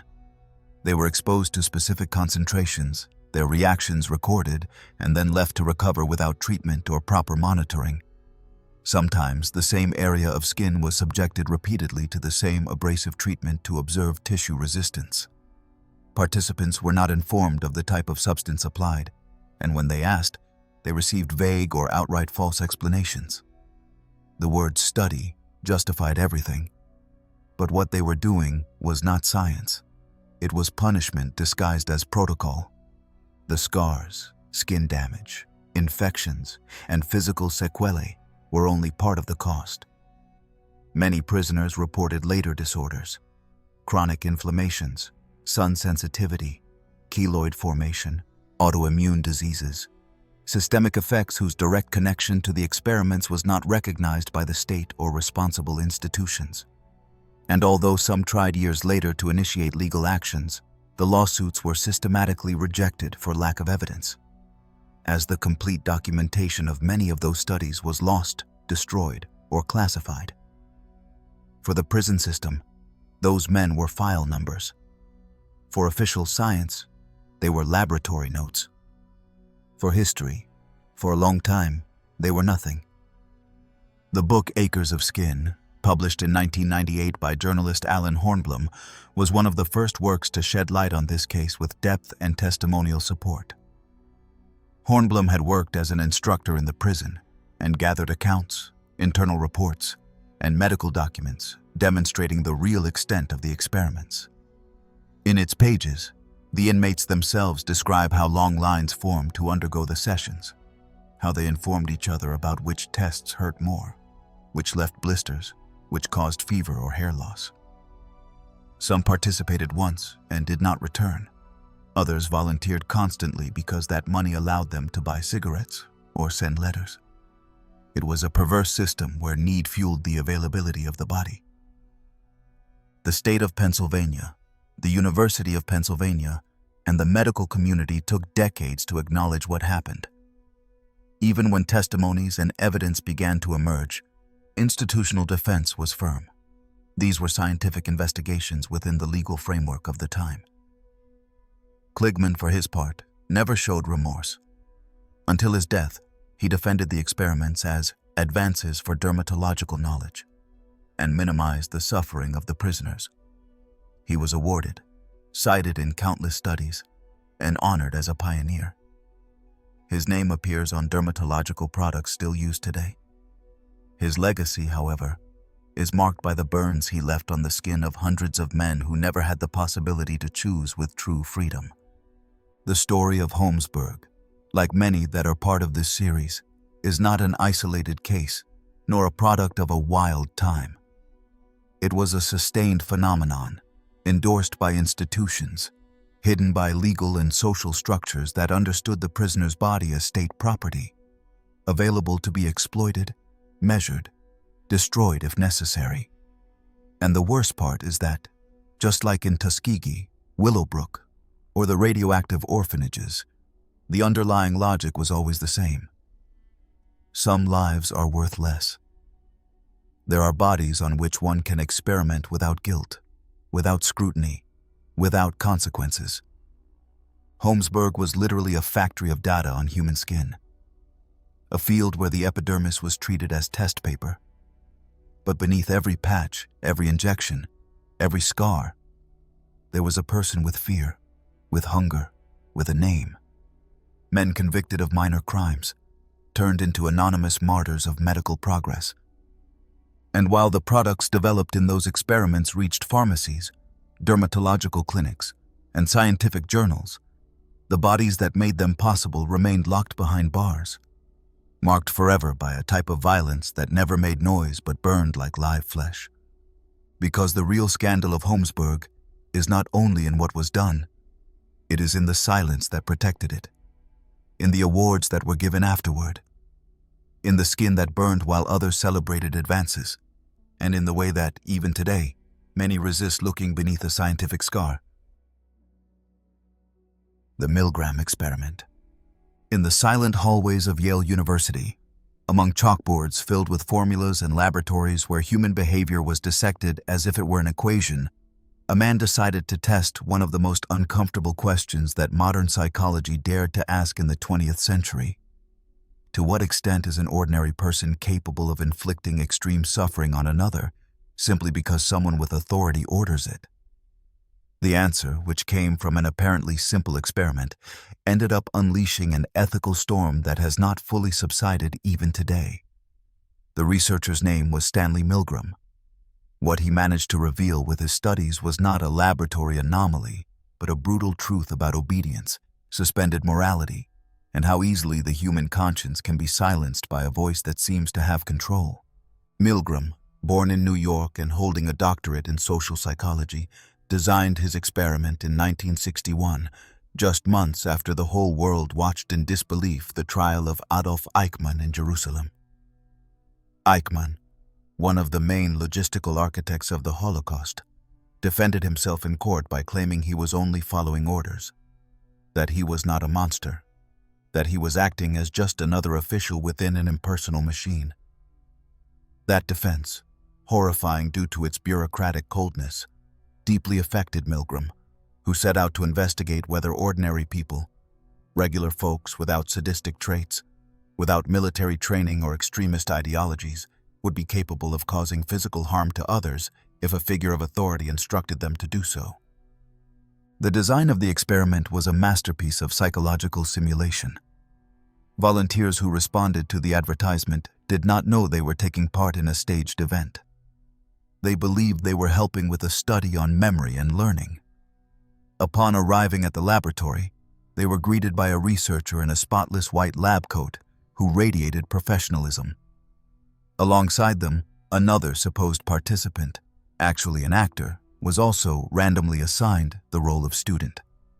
The real volunteer took the role of teacher, and their task was to read aloud a series of words and apply an electric shock each time the student answered incorrectly. Both were led to a room where the actor was shown being tied to a chair with electrodes.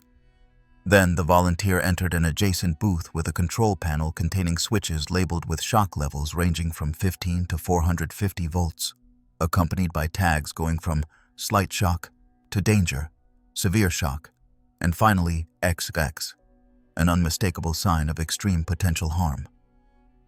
As the supposed student made mistakes, part of the script, the volunteer had to increase the intensity of the punishment. What happened next was chilling. Starting at 75 volts, the actor began to complain, grunt, protest. At 120 volts, he screamed in pain. At 150, he begged to be released, claiming to have heart problems.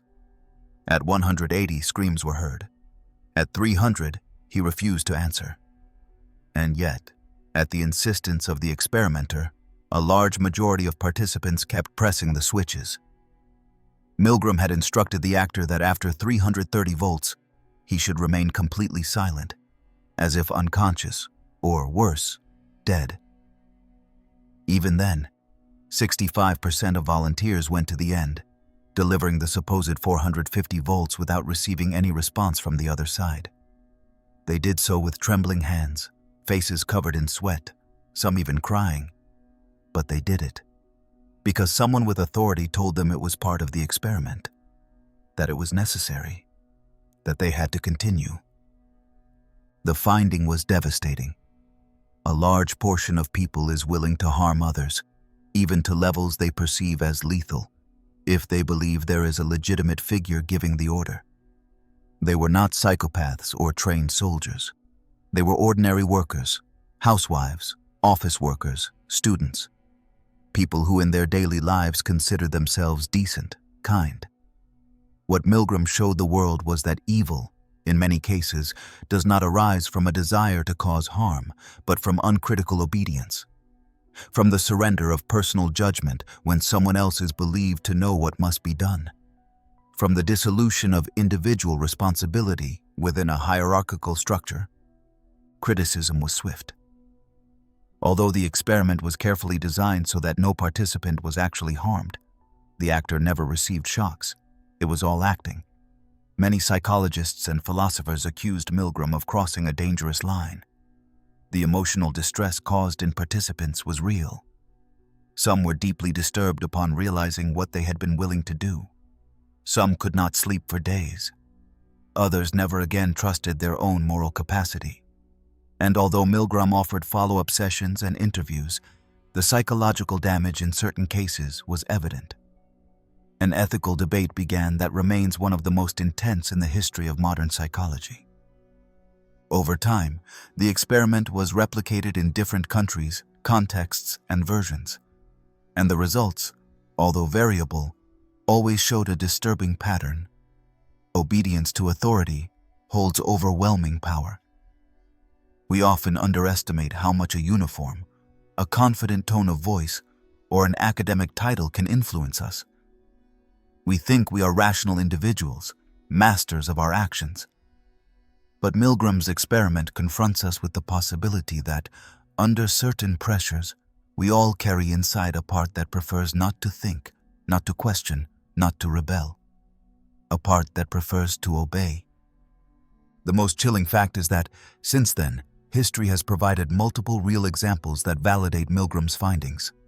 From soldiers in wartime committing atrocities under direct orders, to employees enforcing dehumanizing company policies without questioning them, or medical personnel participating in experiments without consent because they were deemed necessary. In all these cases, the common factor is institutional obedience, the feeling of fulfilling a duty, even if that duty involves betraying the most basic principles of humanity. Milgram died young at 51, but his experiment remains one of the most reproduced and debated of the 20th century. His legacy was not only academic, it was deeply philosophical. He left us with a question that is neither abstract nor distant, but urgent and personal. What would you do if a voice with authority told you to harm another human being? How far would you go if someone assured you that you would not be held responsible? Ultimately, the Milgram experiment was not about electric shocks. It was about the most dangerous electricity of all, the current flowing between the commanding voice and the mind that obeys. And in that invisible current, sometimes the lights of conscience go out. Because true horror does not always need weapons, battlefields, or totalitarian regimes. Sometimes it is enough to have a man in a white coat, a chair, a switch, and the will to obey. The Manhattan Project. When the Manhattan Project is mentioned, the images that come to mind are usually those of brilliant physicists, complex equations, and a race against time to build the most destructive bomb ever conceived. In the collective imagination, this project represents the pinnacle of science applied to conflict, the moment when human knowledge managed to unleash the power of the atomic nucleus. However, there is a side of this story that is rarely taught in classrooms, a chapter that does not appear in official photos or physics books, but which left deep and silent wounds in bodies that never gave their consent. Because the Manhattan Project not only changed the course of the war, it also turned hundreds of ordinary people into involuntary test subjects in one of the darkest radiation experimentation programs on U.S. soil. While uranium and plutonium bombs were being developed that would later fall on Hiroshima and Nagasaki, thousands of workers, technicians, and citizens were exposed to radioactive materials without the slightest idea of the risks involved.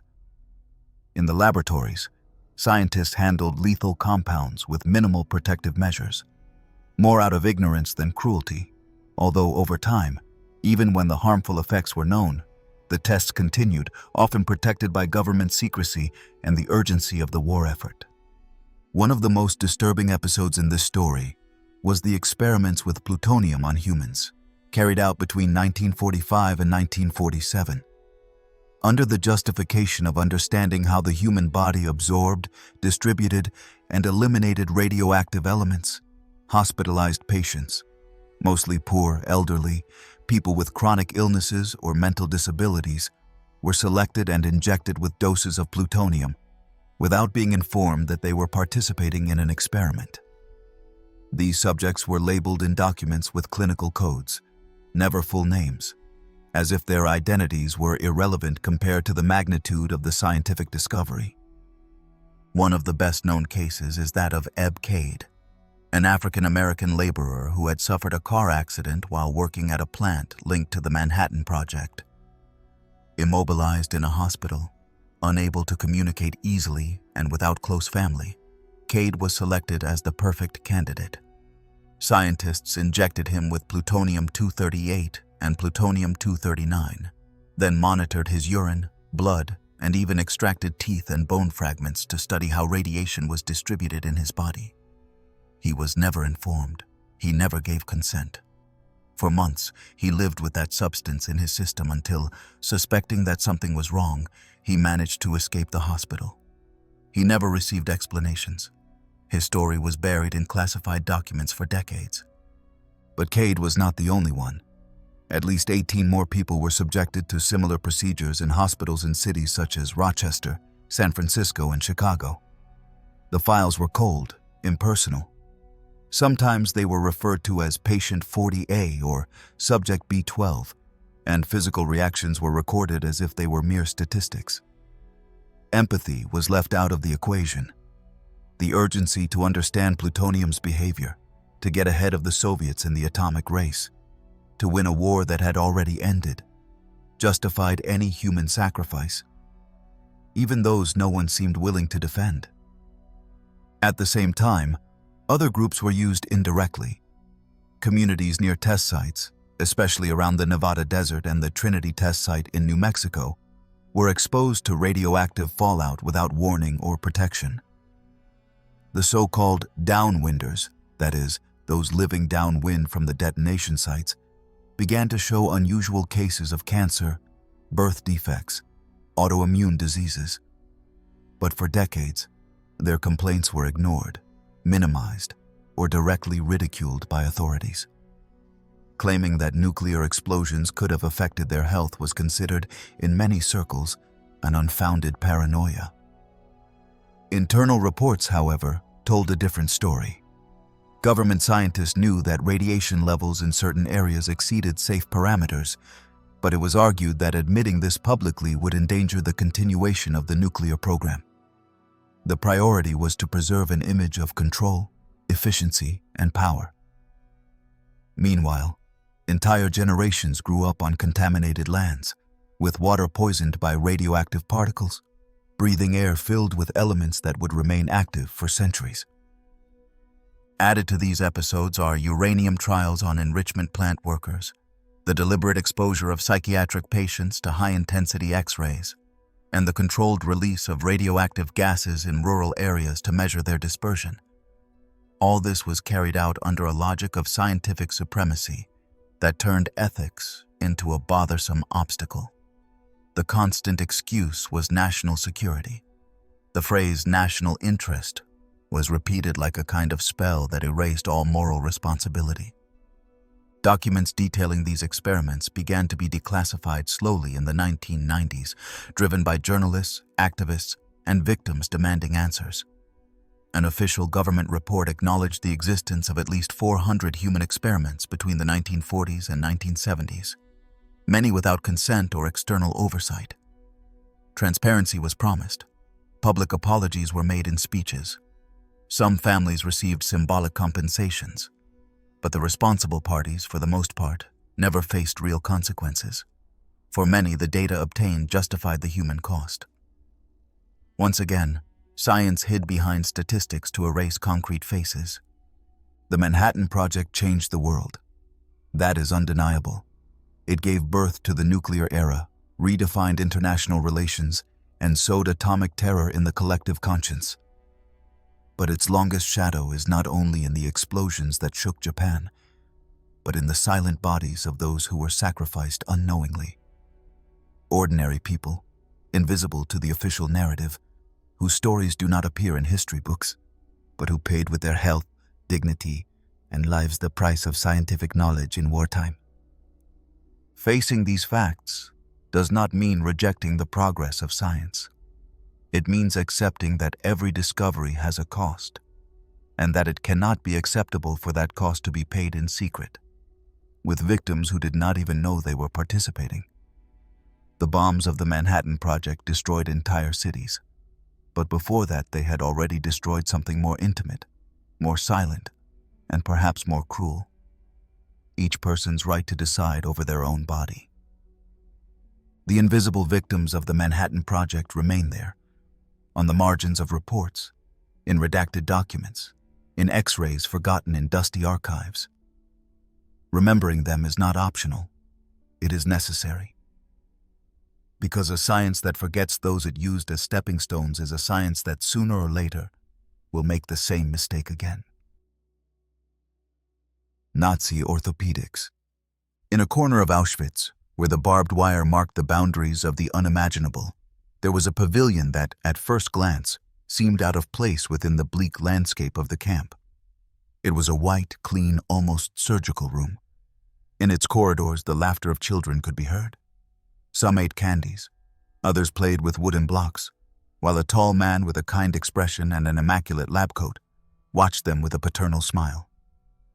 That man was Josef Mengele. To the youngest, he was Uncle Mengele. To the rest of the world, he was the living symbol of how science, when serving ideology, can turn into systematic torture. And to history, one of the worst war criminals who ever wielded a scalpel. Mengele was not just any doctor. He did not merely follow orders or hide behind the bureaucratic structure of the Third Reich like so many others. He believed in what he did. He was convinced that his work in the concentration camps was a unique opportunity to advance knowledge about race, genetics, and human structures. His true obsession was with twins, dwarfs, and people with bone deformities. He wanted to understand, manipulate, and perfect what he called the architecture of the body, and for that, he needed test subjects who had no voice, no rights, and no chance to escape. Auschwitz was the ideal place for his purpose. Mengele's orthopedic experiments were brutal, systematic, and completely devoid of any ethical code.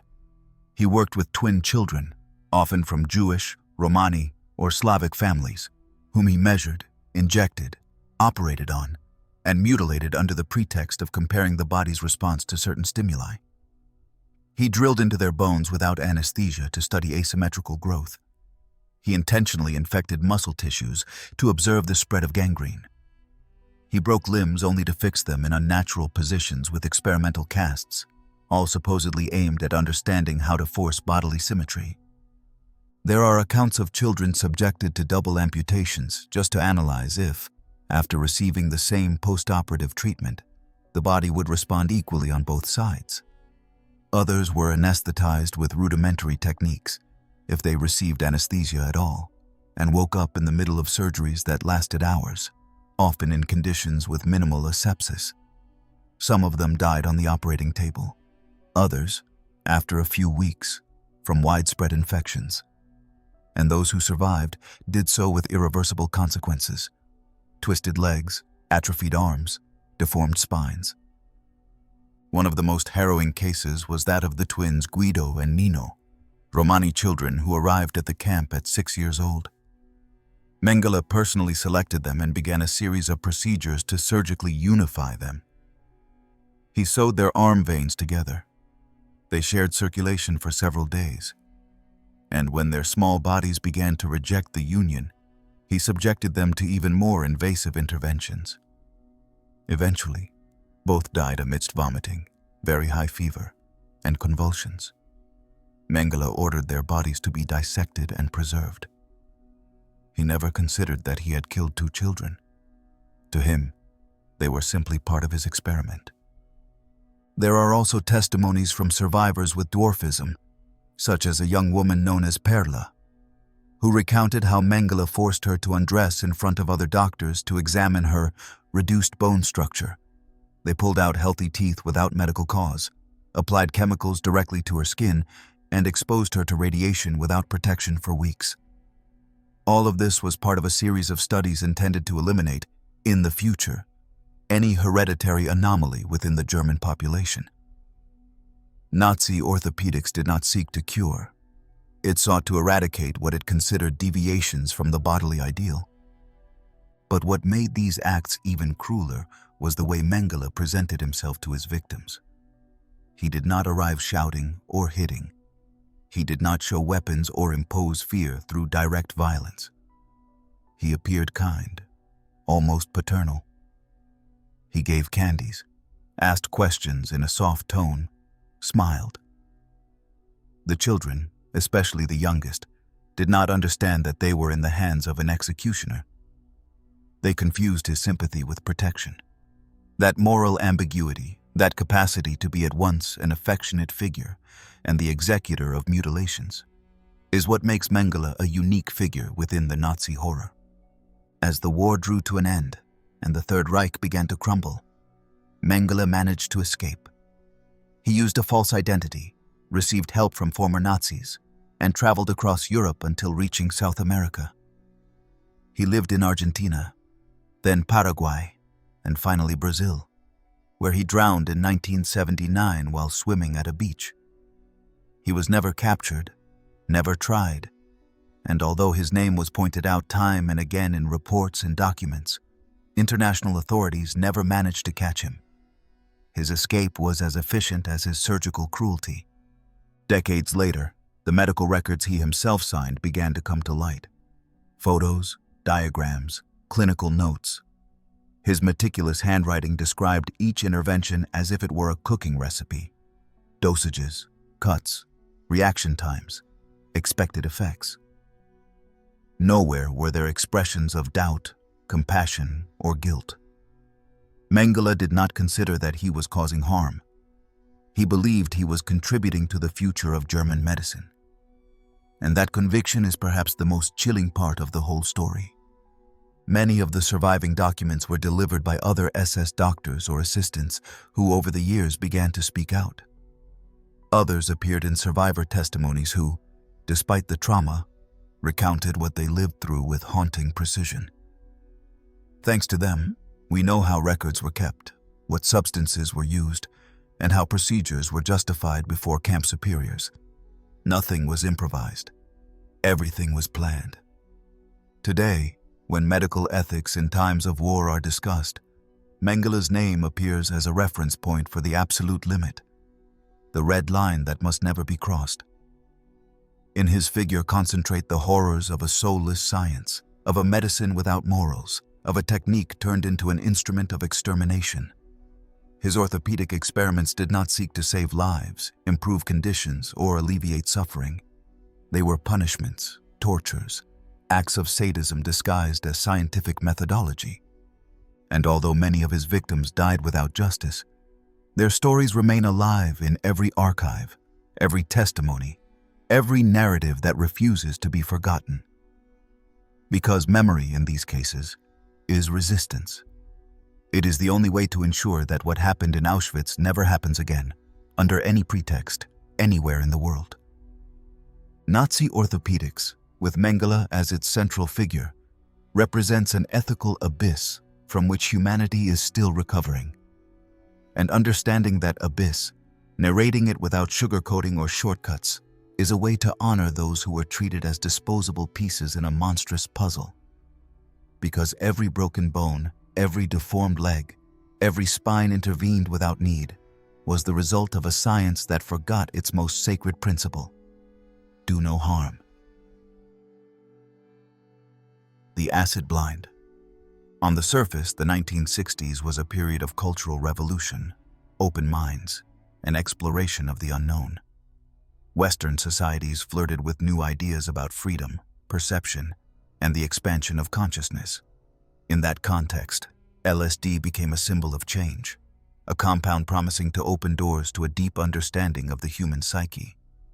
But while young people experimented with acid at music festivals and in countercultural communes, in the basements of psychiatric hospitals, that same substance was being used for far less poetic purposes.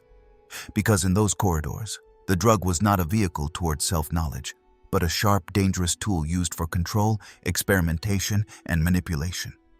What happened in psychiatric hospitals during that decade was neither an accident nor a mere coincidence of scientific interests.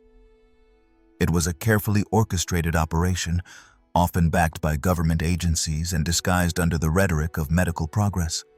In the name of modern psychiatry, thousands of patients were subjected to clinical trials with LSD, often without their informed consent, and in many cases without even understanding what was being injected into them. At that time, medical ethics was an easily manipulated line, especially when the subjects were vulnerable people. Mentally ill patients, addicts, women considered hysterical or unstable, war-traumatized soldiers, or even teenagers labeled as rebels. One of the darkest epicenters of these experiments was the Allen Memorial Institute in Montreal, where psychiatrist Donald Ewan Cameron carried out practices that today would be chilling, even by the most permissive standards. Cameron believed it was possible to erase an individual's personality, completely destroy their identity, and then reprogram it with new ideas, behaviors, and emotions. He called this psychic driving. To achieve it, he used a combination of massive doses of LSD, extreme electroshock, well beyond what any medical protocol recommended, sensory deprivation, and recordings that repeated phrases for hours, days, or even weeks. Patients admitted for anxiety or mild depression were turned into emotional vegetables. Some lost the ability to speak. Others forgot who they were, how to walk, or even how to control basic functions like using the bathroom. The idea of rewriting the mind as if it were a blank tape was, in theory, a seductive fantasy for certain sectors of power. But in practice, it produced a generation of broken people, disconnected from themselves and the world, without memory, direction, or justice. In the United States, the situation was no better. Within the framework of the MK Project, LSD was used in psychiatric institutions as a way to study mental vulnerability, brainwashing possibilities, and the viability of behavioral control. Many patients were war veterans admitted with post-traumatic stress disorder, who received altered doses of lysergic acid, often without prior notice, and were then subjected to interrogations, isolation, or sleep deprivation. The goal was to observe their reaction, to see if confessions could be induced, false ideas implanted, or their will broken in that state. The objective was not to cure, it was to domesticate the human mind. In some cases, patients were made to believe they were receiving experimental treatments for recovery. But the result was a descent into the hell of unguided hallucinations, artificially induced psychotic episodes, and the collapse of personal identity. Several ended up in states of permanent confusion, wrongly diagnosed as schizophrenics, when in reality their symptoms had been caused by the very institutions that claimed to protect them. That period also generated a sadly ironic phenomenon. Many of the scientists and psychiatrists who directed these studies were not prepared to manage the psychological consequences of LSD. Some had never tried it themselves. Others relied on theoretical models that had little to do with the real experience of the subject. They were people convinced that the mind could be molded like a block of clay, without understanding that consciousness is not reduced to neural connections or chemical stimuli. It was mechanistic thinking taken to the extreme, and the price was extremely high. There are testimonies from young women who were given LSD to treat promiscuous behavior or rebellion. The aim was that under the drug's effect, they would recount repressed traumas, conflicts with their parents, or supposed hidden desires. But what many experienced was terror, depersonalization, and an irreparable feeling of abandonment.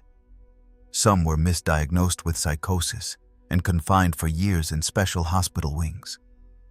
Others underwent lobotomies afterward, believing their condition was irreversible. It is impossible to quantify the total magnitude of the damage caused by these experiments. Many records were destroyed or altered. Many victims died before they could tell their story. The legal claims that emerged in the following decades barely scratched the surface of the horror. Some institutions offered symbolic apologies. In other cases, silence was absolute. And the most tragic part is that many involved in those experiments continued their medical careers, protected by universities, governments, or pharmaceutical companies. They never faced charges, not even administrative ones. Over time, attempts have been made to justify these episodes with the argument that it was a time of scientific exploration, that the real risks of LSD were unknown, or that ethical standards were different. But this defense falls apart when one reviews internal documents and finds clear warnings, letters from concerned doctors, reports suggesting the trials be stopped due to harmful effects. The information was there. What was lacking was humanity. The acid blind, as those deprived of their mental health in the name of science have been called in some circles, represent a living warning. They are a bitter lesson about what happens when the desire to understand the human mind surpasses compassion, care, and respect for others. What psychiatrists at that time sought to manipulate was the most delicate and complex structure we have: consciousness. And playing with it as if it were a laboratory board brought consequences that still resonate today. Many of these patients were locked inside themselves, turned into specters of what they once were. Some tried to rebuild their lives. Others never escaped the abyss. Their stories remain marginal, accounts not found in medical books or official histories of scientific progress. But they are there, in forgotten files, in broken families, in fragmented memories that still tremble when someone mentions the word acid. And that is why this part of history must be told, without embellishments, without filters, without excuses. Because what happened in psychiatric hospitals in the 60s was not the price of knowledge. It was the cost of arrogance. And we are still paying the consequences. Operation Sea Spray. Some mornings, San Francisco wakes up wrapped in a thick blanket of fog. A dense marine fog that descends from the Pacific and covers hills, avenues, and buildings like a silent cloak. It is part of the city's soul, a romantic image that feeds its mystery. But there was one day, more than half a century ago, when that fog brought with it more than just moisture. It was the invisible vehicle of a military experiment that turned the air into an improvised laboratory. A bacteriological test launched without warning, without permits, and without compassion over an innocent population. That day marked the birth of what later became known as Operation Sea Spray. It was the year 1950. The United States had just emerged from World War II and was already immersed in the paranoid logic of the Cold War. Fear of communism, infiltration, and biological warfare turned the Army's laboratories into genuine centers of invention for defense strategies, some bordering on science fiction. In that tense climate, the Department of Defense became obsessed with one idea. What would happen if a foreign power released a biological agent in an American city? Would we be able to detect it in time? Could we respond effectively? And above all, how would a pathogen behave if spread through urban wind? Thus was born the proposal to use the city of San Francisco as a testing ground. The setting was ideal: a large coastal city with a considerable population density and an atmosphere variable enough to simulate different dispersion scenarios. What followed was a covert operation, planned with military precision, but without the slightest regard for the ethics or safety of those living there. During 1 week in September 1950, a United States Navy vessel approached the coast and released from its tanks a cloud of bacterial particles, invisible to the human eye, but active, alive, ready to spread. That mist floated with the wind and entered the city, slipping between buildings, coming through open windows, breathed in by thousands of people who never knew what was happening. The bacteria released were mainly two: Serratia marquescens and Bacillus globigii, chosen because, in theory, they were harmless to humans. What the scientists sought was not to kill but to study the extent of airborne dispersion in a real environment. They wanted to know how many people could be exposed, how many square kilometers could be covered, how many ventilation systems could be infiltrated. During those days, several strategically placed devices in the city collected air samples, and the results were astonishing. The bacterial cloud had reached nearly the entire population of San Francisco. Millions of people had become subjects of a biological experiment without knowing it. But the effects soon appeared. Shortly after the experiment, the San Francisco General Hospital reported an unusual outbreak of urinary infections. One patient, a robust and healthy man of approximately 40 years, developed a severe complication in the heart valve and died a few days later. The pathogen found in his body was precisely Serratia marquescens, a bacterium until then rare in local clinical records. That death, along with the infections that preceded it, should have been a warning signal. But the authorities remained silent. Official reports were filed away, classified as secret. Neither the deceased man's family nor the medical staff ever learned that the outbreak may have been deliberately caused by their own government. For years, Operation Sea Spray was buried under the weight of military secrecy. The experiment was part of a much larger list of biological tests conducted on United States soil, where other cities such as New York, Washington, Key West, and Minneapolis were also used as covert targets. In most cases, the logic was the same: simulate a foreign attack to study the behavior of biological agents without alerting the population. People were considered statistical tools, human variables necessary for future defense.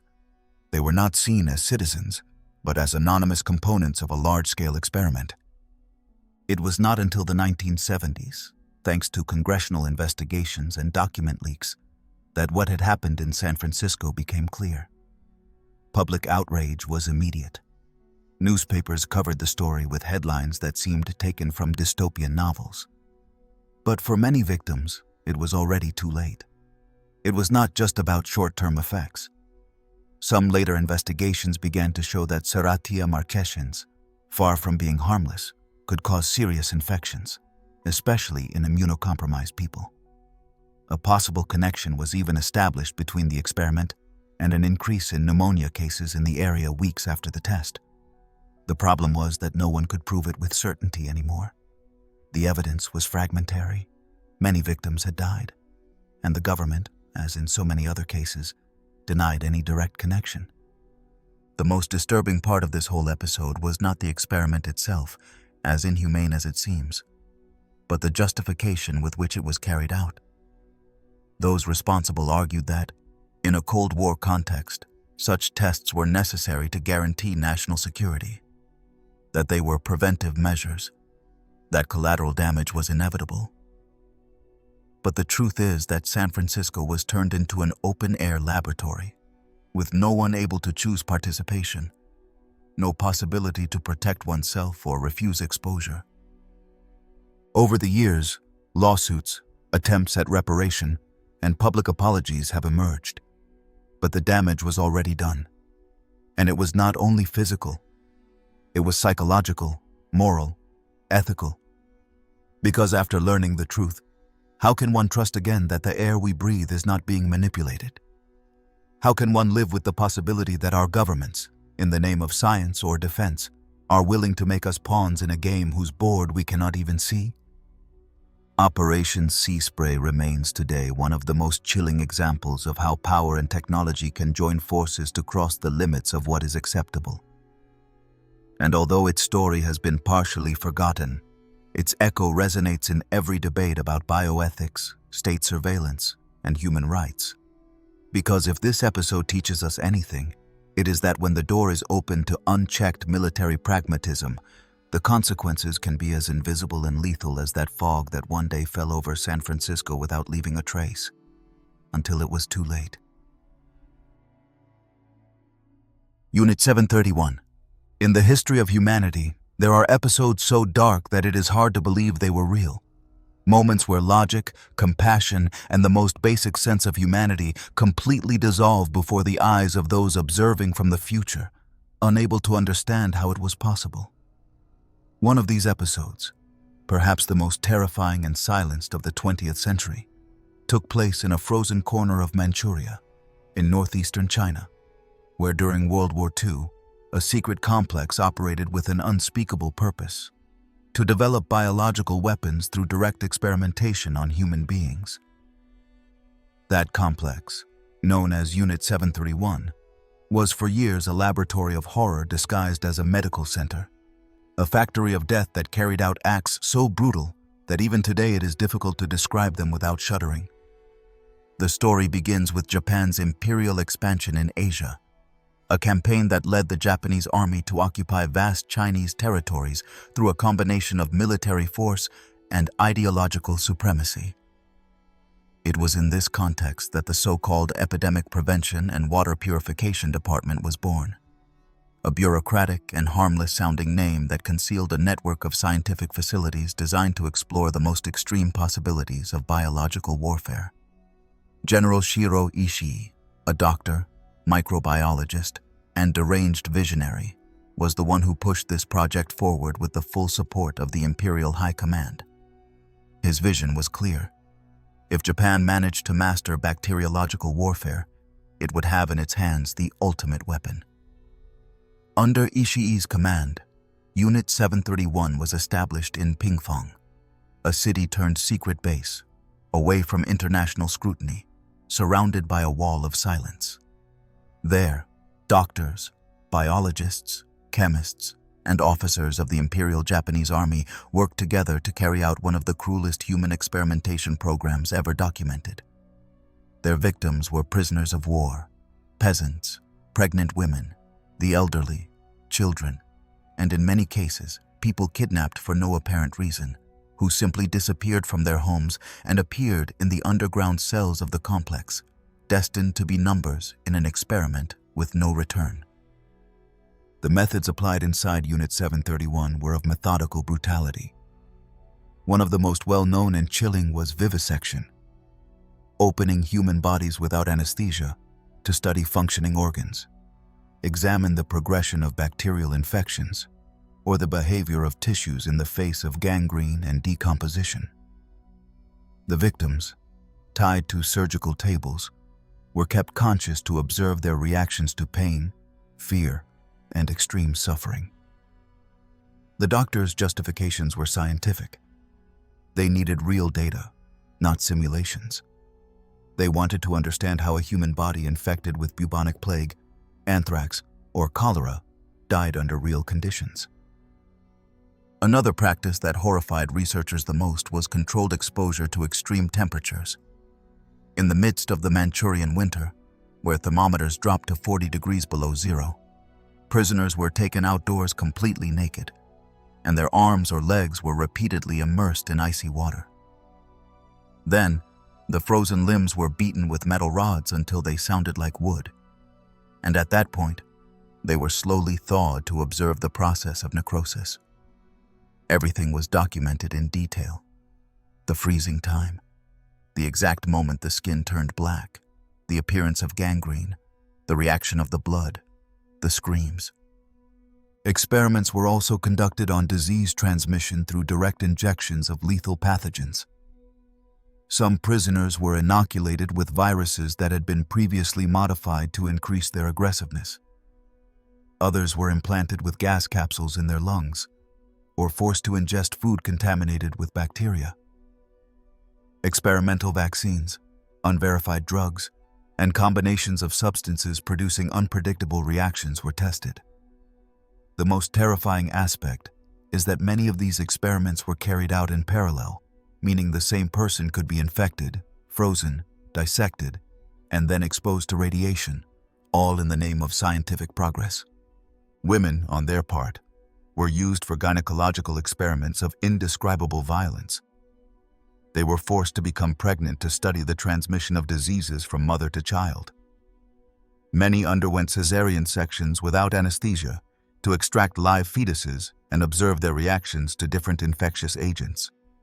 All of this was recorded by university-trained doctors, some of whom would later be recognized in their countries as prominent researchers.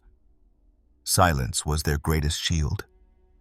One of the most macabre chapters of Unit 731's legacy was the use of biological weapons developed in the laboratory directly on civilian populations.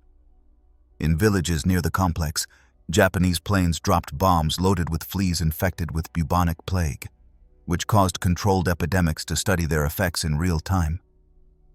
Projectiles with anthrax, typhus, and cholera were also used, whose purpose was not military in the classical sense, but to gather data for a potential large-scale biological attack. Hundreds of thousands of people died as a result of these tests, and the ecological impact of some of them was felt for years in the region. With the end of the war in 1945, one might have expected those responsible for these crimes to face some form of justice. But what happened was exactly the opposite. The United States, aware of the extent of the experiments, offered total immunity in exchange for the obtained data. Shiro Ishii and his team delivered complete reports, clinical records, samples, and conclusions, and in return, they were protected by the U.S. government, which considered that information too valuable to lose. Some were even integrated into research programs in Japan and other countries under altered identities. For decades, the topic was systematically erased from the official Japanese memory.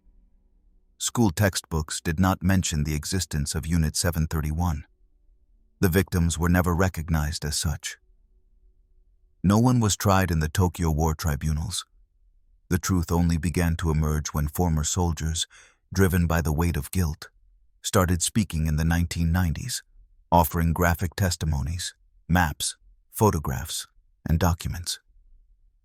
What they revealed surpassed the worst nightmares. Today, the land where Unit 731 once stood houses a commemorative museum, but official recognition of the horror that occurred there remains partial. Most victims' names were never recorded. Their bodies were incinerated, buried in mass graves, or thrown into rivers. What remains is a fragmented memory, reconstructed through leaked documents, late confessions, and scars that never fully healed. The story of Unit 731 is not just a chapter of inhuman cruelty in the context of war. It is a warning. It is proof that knowledge, when turned into a tool of unchecked power and completely severed from ethics, can become more lethal than any weapon. That human beings, if protected by an ideological structure, a scientific justification, or a military order, are capable of crossing limits that even the coldest murderers would not dare to imagine. And what chills the blood is not only what happened, but the certainty that much of what we know about military medicine, extreme biology, and epidemiological control comes in part from that sub-zero hell. From a base hidden behind walls of ice and silence, where science stopped healing to become the perfect tool of death. Black Vault and the Secret Files. There are mysteries that have not been solved, not because there is no evidence, but because it remains buried under layers of bureaucracy, security classifications, and institutional silence. Sealed archives, reports with crossed-out paragraphs, documents released in fragments, almost as if the pieces were designed never to fully fit together. In that ambiguous space between truth and speculation, one of the most intriguing projects of recent decades was born. a living archive of government secrets that, through persistence, has become the largest independent repository of declassified documents from the United States government. And the most unsettling part is that everything found there is real. For years, federal agencies have accumulated mountains of classified reports on topics that strike at the very heart of mystery. Human experiments, investigations into unexplained phenomena, secret technology, biological weapons, psychological manipulation. Many of these files belong to branches of the military, intelligence agencies like the CIA or NSA, or scientific laboratories under shadowy contracts. And although the law mandates that certain information must eventually be declassified, the process is slow, opaque, and sometimes almost deliberately confusing. But someone decided not to wait passively. From a very young age, a civilian researcher began submitting, one after another, thousands of formal requests to access these documents. It was not from a university, nor backed by a powerful legal team. He did it through personal persistence, with a single goal: to force the system to reveal what it knew. This is how, over the course of more than 2 decades, a colossal archive was formed. Millions of pages, partial reports, internal memos, scientific studies, technical notes, some fully released, others covered in black ink, suggesting more than they reveal. A library of real mystery. The most disturbing aspect of these documents is not so much what they say, but what they allow to be glimpsed.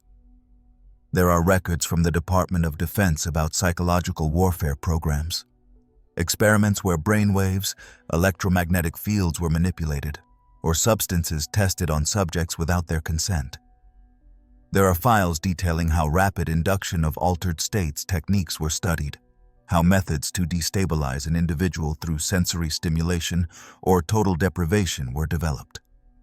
There are also tests with biological agents, released in cities without warning, to study their spread, as if public spaces were laboratories and their inhabitants nameless guinea pigs.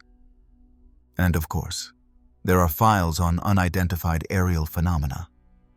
Thousands of pages collecting reports from pilots, military personnel, air traffic controllers, civilians, all testifying to events that cannot be explained by known technology.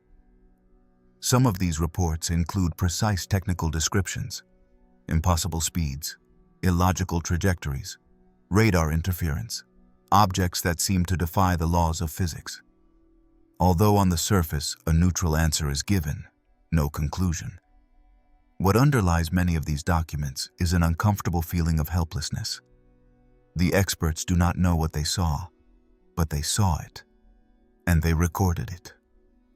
Among the documents also appear the early stages of programs that would later become infamous, such as MK-Ultra, Artichoke, or Stargate.